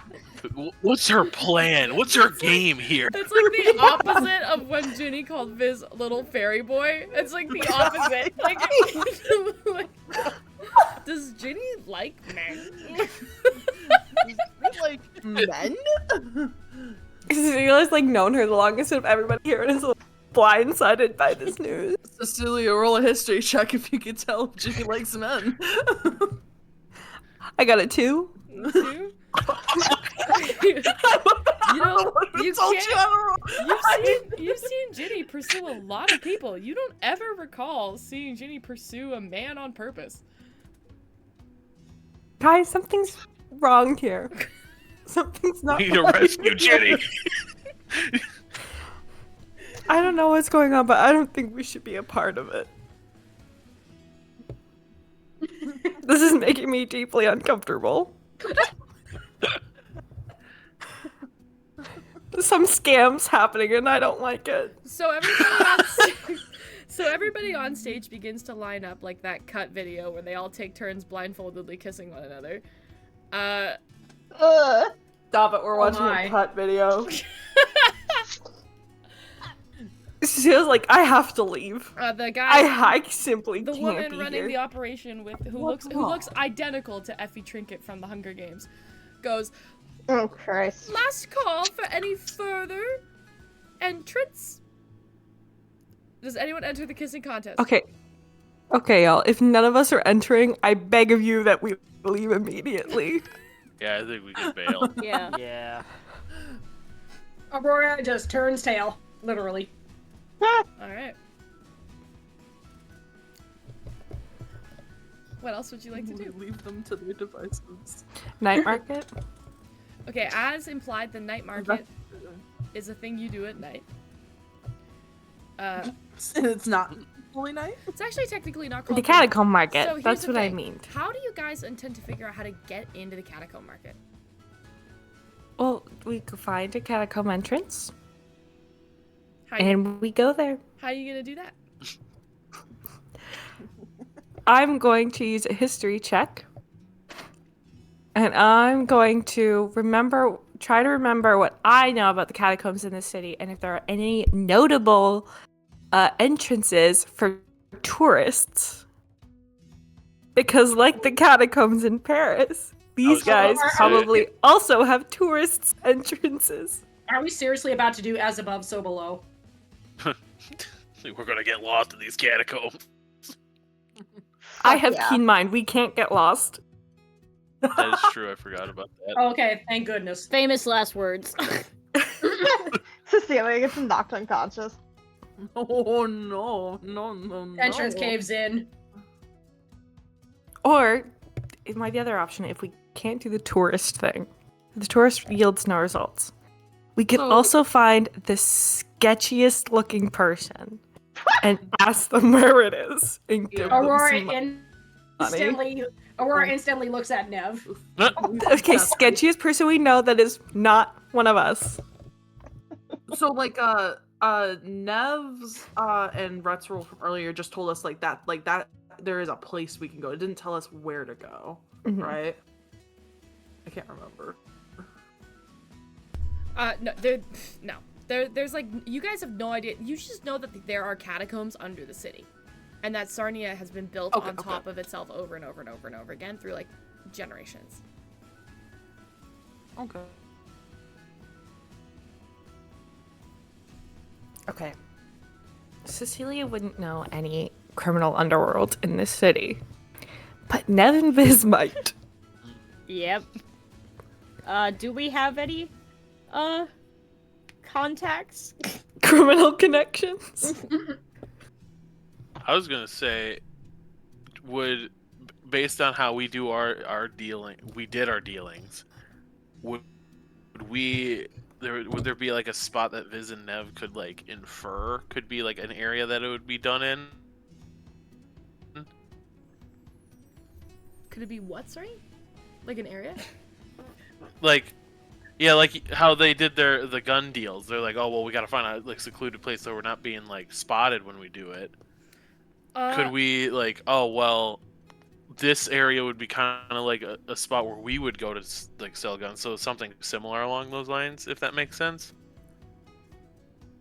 Right. So you're kind of trying to see if you can like trace back how you guys used to sell stuff to see if you can find an entrance in. Yeah. Okay. If that doesn't work, I have an alternate idea. Why don't you'll go, so you guys go back to the market-ish. And then I want Nev and Viz to make a survival check. Good at that.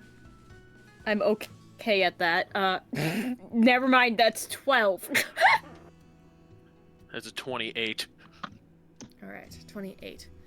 Viz, you begin to just wander and listen and just take special note of some stuff going on here. You see a lot of stuff at this market. You see couples sneaking off, and you're not sure where they go. And then you see shadowed figures with bags under their arms not go through an alley and not come back. And you start to wonder if, like how things that are built on top always kind of have layers to them, if the answer to your problem is actually right under your nose. And you start to kind of just look. And you realize that rather than an obvious sewer grate in the middle of the town, the entrances are in the alleys. But they're not, you start to turn and walk in the direction that you see these couples go, just to kind of like see and follow. And then you realize that some alleys go down instead of up. Some turns, you can't remember how to get back. And you start to go lower and lower and lower into these small little curves and catacombs and areas. And that's when you realize that if it weren't for Cecilia and her keen mind, you wouldn't know how to get back. Suddenly, as you're walking through, you realize that you can't see the sky anymore. Things have gotten sealed in a little bit. The air is warm and dry, but there's something humming in it.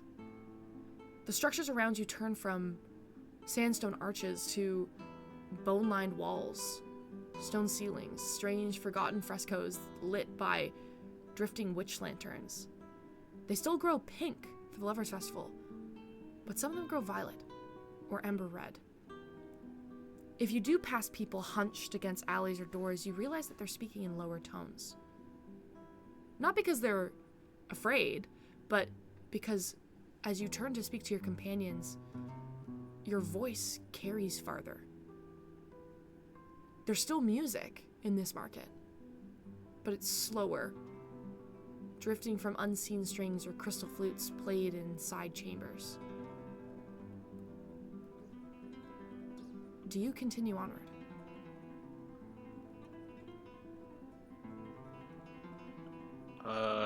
Liz will look at everybody and like look for like a nod or something. Like he slowly like nods towards everybody. Nods in return. I'm gonna guess Aurora's probably like somewhere in the back, like. No. Also nods, yeah. Mirabelle nods. Celia nods. No. Lord will nod. Okay. Okay. Liz will continue. As you continue down the alleyways, you realize that the alleyways aren't where you need to be right now. The people you see who kind of like tilt their head away from you as you walk by, not because they're afraid to look at you, but out of respect, an unseen code. You don't stare down here. You don't look too hard. You see them ducking into the catacomb recesses in the walls. You peek around one corner and you realize that the recesses in the walls are smaller, thinner, narrow alleyways that continue onward. You take a left, you duck in just to take a look, and then all of a sudden you smell a layered scent. Something damp, but also sweet like incense. Sweat, dry spices, metallic tingle of something that you worry might be blood. Nothing is fully labeled though.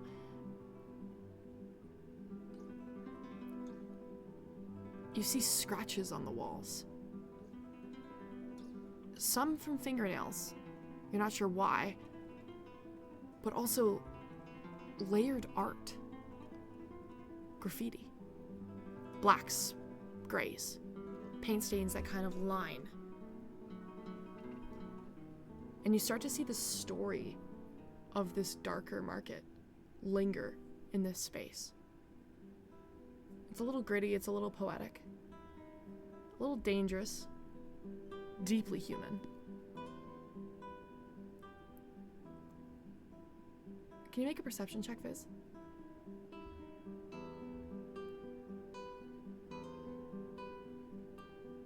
With another nat 20. Alright. The graffiti are letters. And they spell out a sentence. What languages do you speak? Espanian, Common, Infernal, Undercommon. In Undercommon and Espanian, a weird dialect of the two you've never quite seen before, you realize that the graffiti is telling stories of where to go. And in general, cross between this thicker, drowish Undercommon and something deeply Espanian. You read something that, in essence, says, in the sun, the city trades for beauty. In the dark, it trades the truth.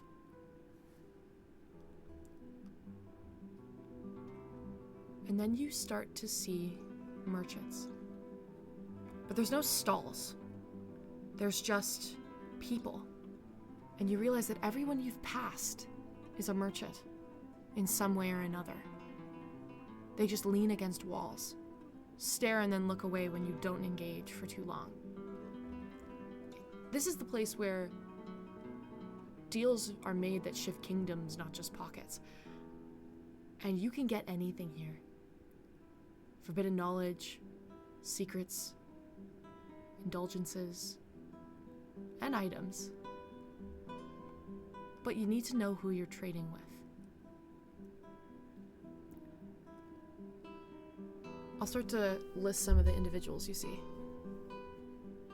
You see 2 identical drow. Spider-silk robes that come up over their shoulders and over their head. They're whispering to one another, but they've never fully turned away from the open alley. You see that on their robes, their clothes are like silk veils, and in their hands they hold spider silk. But on both of their throats, they have the tattoo of an eye. Maybe prophets? Diviners? You're not sure. There's a really sallow, dark, sickly green looking dragonborn whose veins are running with different colors, and you're not entirely sure how they're alive in their muscle tank that kind of like runs along as they pull up a hood that's attached to the back of it. They've ripped the sleeves off just to show their arms. And there are bottles all around them. On them, in the hood, in the pockets. And no one's ever seen both of his eyes at once. Because as you all look, he turns his head and then turns his head again. And you realize that you really can't see both eyes at the same time. One of them is closed? Or is his whole face an illusion? You're not really sure. There's a sallow-looking gnome with wide spectacles sunken in at the jaw. Probably about 45 pounds underweight, barely taller than 2'8", but carrying tomes on his back, strapped to him like a turtle shell. Despite his size, he seems unwilling to let them go. And then you see a woman, and you can smell her before you see her, wafting with perfume. And it smells different to every one of you. And it's the best smell you've ever smelled. Her eyes are as white as stars. And as she leans, she crosses her arms, not expectantly, confidently, like she knows you'll approach. And these are just a handful. There are dozens scattered along the walls, ducking between alleys. You see art, weapons, tattoo artists, books, wines, other liquids you can't name. You see people talk and hover near words like memories or truths, desires, wishes, splattered along the walls above them.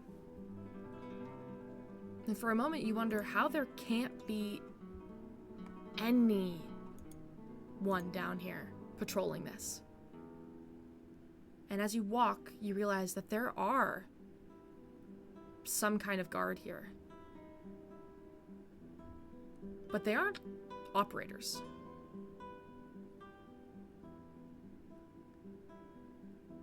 There's something else. Swords slung over their shoulders, a valiant chainmail across them as they hover and watch. But they aren't operators. They're something else. As you guys stand there and kind of hover around, you hear a voice from behind you. First time? Looks like it. Are you here for business or pleasure? I imagine Aurora's probably the one in back, so she's the first to turn around. You turn around and you see a woman whose age you can't place. She could be 45 or she could be freshly 18. It's really hard to tell. And every time you look at her, she looks different. Her hair is kind of pulled back in a slick back style with a few pieces framing her face that comes down to her shoulders.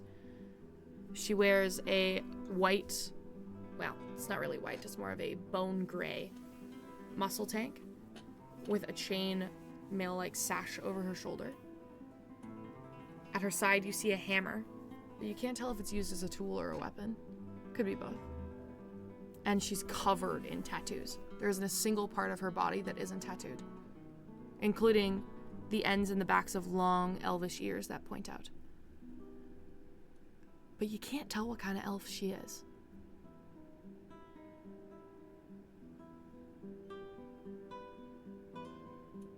Aurora blinks, kind of, I'm guessing, looking down at her. She's Aurora's so freaking tall, unless this woman is as tall as her. And just goes, "We are perusing, yes." Oh dear. You're gonna be eaten alive down here. Don't let the brokers know that you're like this. That easy of a target.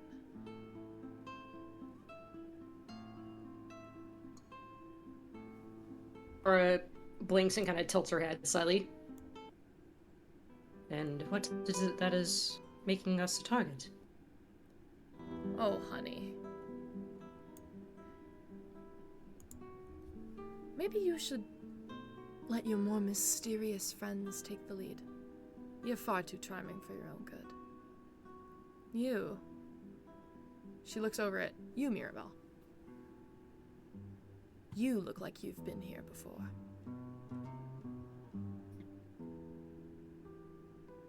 Perhaps not this exact situation, but I have been in places like this before. Can you make a... Have you? I'm assuming you have. I would assume so, considering, you know, assassin. Can you make an intimidation check for me? Intimidation? Mm-hmm.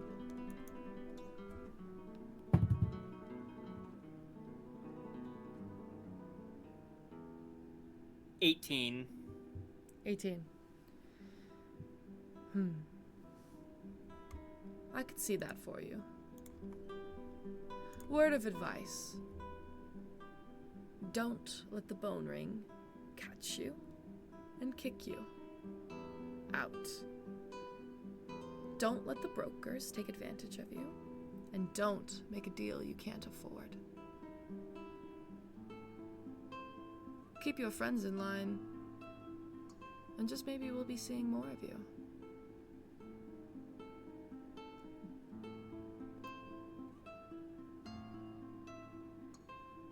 Mirabelle nods.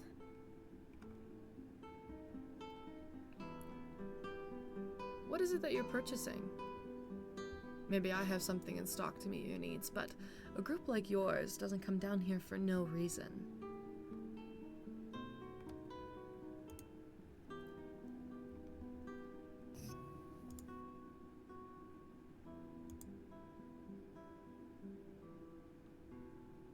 Can I, when she asked that, can I kind of like gauge, like take a glance at like up and down of her, like of what she would be like selling? Like, is it like kind of obvious, or if it's not, can I like make a check to see if I can tell? Make an insight check. And while Rhett does that, can Aurora, this is probably not going to happen, but the not really being able to tell what sort of elf this woman is, can she just kind of try to gauge if she's of this world, or if she's, by some shot in the dark, what Aurora is? Yeah, sure. That would be a nature check. I rolled a 14 plus 4 for an 18 for my insight. She's carrying a weapon, or it could be a weapon, so it could be something of a more dangerous variety. But she doesn't have any goods on her. So it rules out things like giving it physical weapons or like objects. So you get the sense that this is a person who provides some kind of service. And a very, very particular kind of service. said you rolled That's an a 19 18? on my nature check, by the way. Okay, cool. Oh, You said sorry. you said Yeah, you rolled I an rolled 18. an 18 total. Yeah. Okay. 18. You have to be a very specific kind of merchant to approach people in a place like this. Maybe she's used to talking to newcomers. Maybe that's part of what her service provides. 18. She does not look like... 19 for me. 19. She does not look like what you are. You don't see a tail. You don't see a fluffiness to the ears. They're long and pointed. Okay. She's too pale to be a wood elf. But she also doesn't have the energy of a high elf. High elves have very distinct features, very distinct tones to their, well, essence. So you're not sure.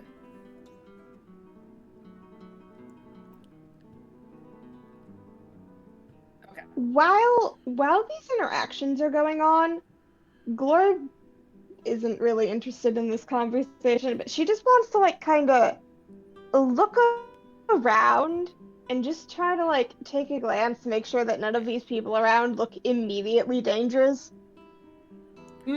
Oh, sure. I think everybody looks a little dangerous. Make an insight check. That's why I specify immediately dangerous. I know all of them are hypothetically dangerous. Okay.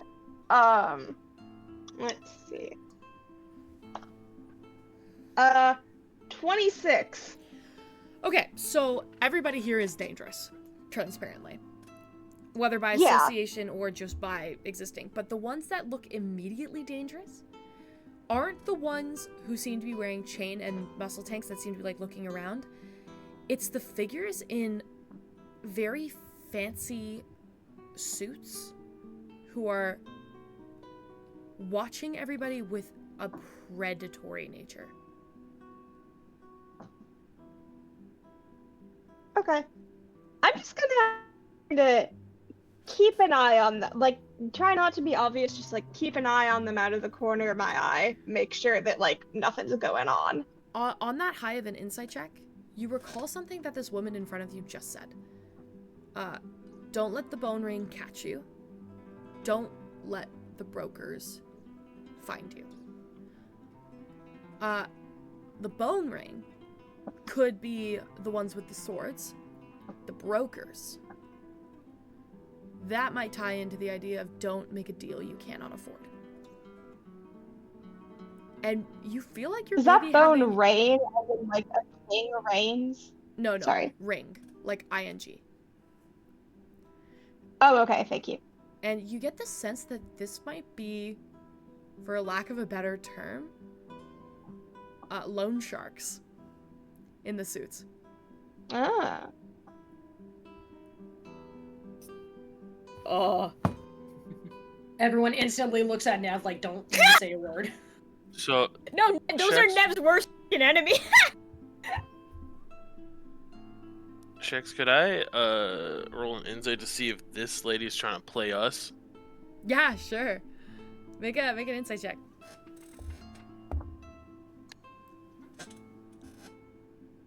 24. 24. She is not trying to play you, but she does think you need something from her, which probably ties into whatever service she provides. You get the sense that her job is to talk to the newcomers. Kind of like the meet and greet party. Less of a meet and greet party you and some more of sort of you a- take... She takes... She's the Walmart greeter of the undermarket. She has to greet people who look like they don't know what they're doing there because maybe they don't know what they're doing there. And that's part of what her service provides. But you could also ask her what services she provides. I don't have to like spell it out through insight checks. I was gonna ask, are you some sort of a tour guide? Like, he means this is kind of like a jokey kind of thing, but like kind of like asking, like, is that what you do down here? Because that seems weird. Darling, that's just part of the fee. No tour guide. I make people disappear.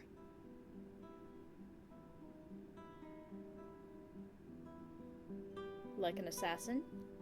No. Give us new identities. Yes. Got a Oh my god, the husband you wanna vacuum guy from escape? Breaking Bad. Got a husband That's you wanna crazy. escape? Have some fees you can't afford. Trying to start a new life away from whatever. I'll give you the papers, I'll give you the fake name, I'll give you the backstory. And the old you, well, they're dead, darling. It's honest work.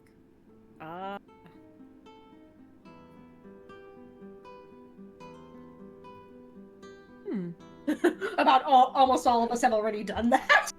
That's our character. That's our character. Twitches slightly. That's really funny. Half of us have already done that. Aurora's ears kind of twitch. And why approach us with such an offer? Because one of you made the front page. No. No. That is fair. Hey, she's in her Wait. kobold outfit. Yeah, She wait, can I'm tell. I'm a kobold. Yeah, she's a I'm kobold. a kobold right now. Yeah. I'm a kobold in a terrible She can shirt. tell. It's She true can tell. sight. Oh, You can have yeah. true sight. She could have true side. Yeah, Nev shuffles behind Glorb.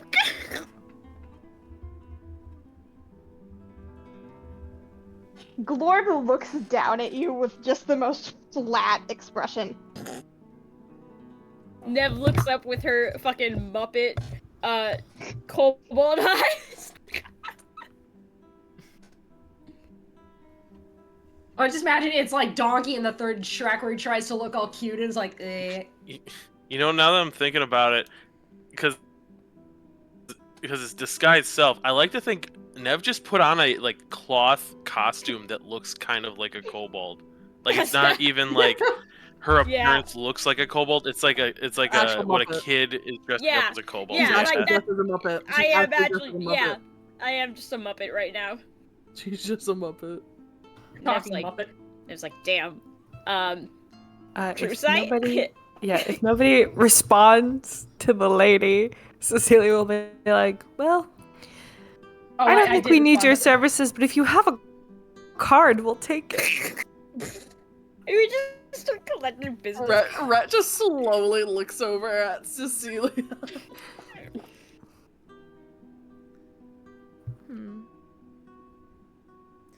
Of course, darling. And hands you a card that says Arachni Jones. And then just has a Oh, hell of a name. I was gonna say that. Yeah, hell of a name. Cecilia will tuck it into her like little jacket pocket, her robe pocket, and she'll nod.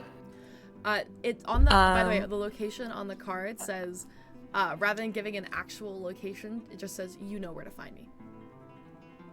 Okay, so here. Okay, I will slip was it. hoping Actually, it was- instead of slipping into my pocket, I'll slip it into Viz's pocket. Crazy. Right in I'm just front gonna of him, hand you it to just put Viz. You just put it in his pocket. Right Viz says like nothing this whole trip, and then we get back up to the surface. Viz just like puts his hands back. It's like, what the fuck? And he did a bunch of like business cards. Absolutely. Got like a wallet's worth of business cards. I was so hoping that the business card would be like a card for like a normal business, but it has her contact. You know? kind Yeah. of way. No, it just is like self-employed. She ran the stationery shop. Stationery shop. Yeah, she's the one who made those shirts. Oh, Sure, aren't you? yeah, I'm just wearing that fucking awful Yeah, shirt. she's a Muppet wearing a horrible shirt. Does she like stick around after she gives us her card? Does she just kind of? You hand her the card. By the time you look up again, she's fucking walked away. Okay. Okay, Cecilia's immediately gonna go to that gnome. Oh, Oh my god. I think I'll follow Cecilia.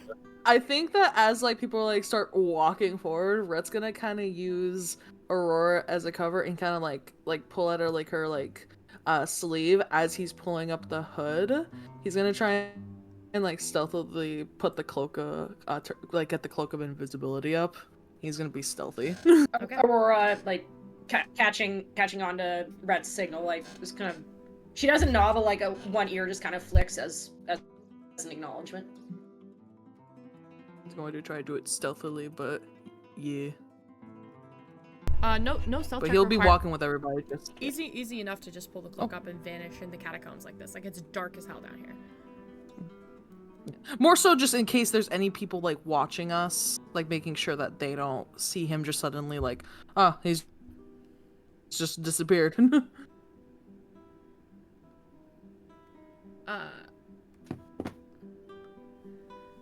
As you're walking, Because Rhett's assuming Rhett.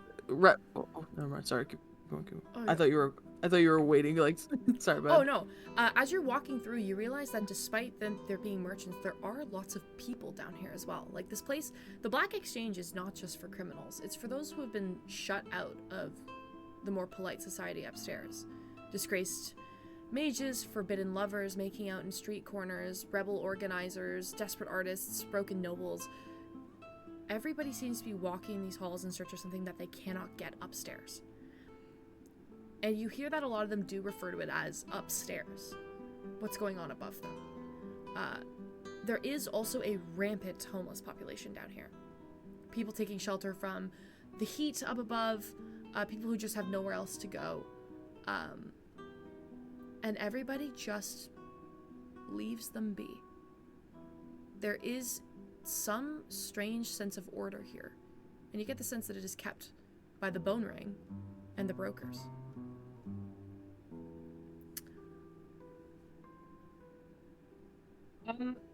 Question, just while we're walking around, can Aurora just kind of keep an eye and ears out for anything? I don't know, I'm gonna do a horrible job explaining this, but like she's if she's able to catch anything about the Gith, like if she hears anything like about the stars or just simply anything that could relate to her past, like she's trying to just listen for if anyone's heard anything or seen anything about Gith or astral elves. Yeah, I'll say that you can keep an eye out for that as you're going.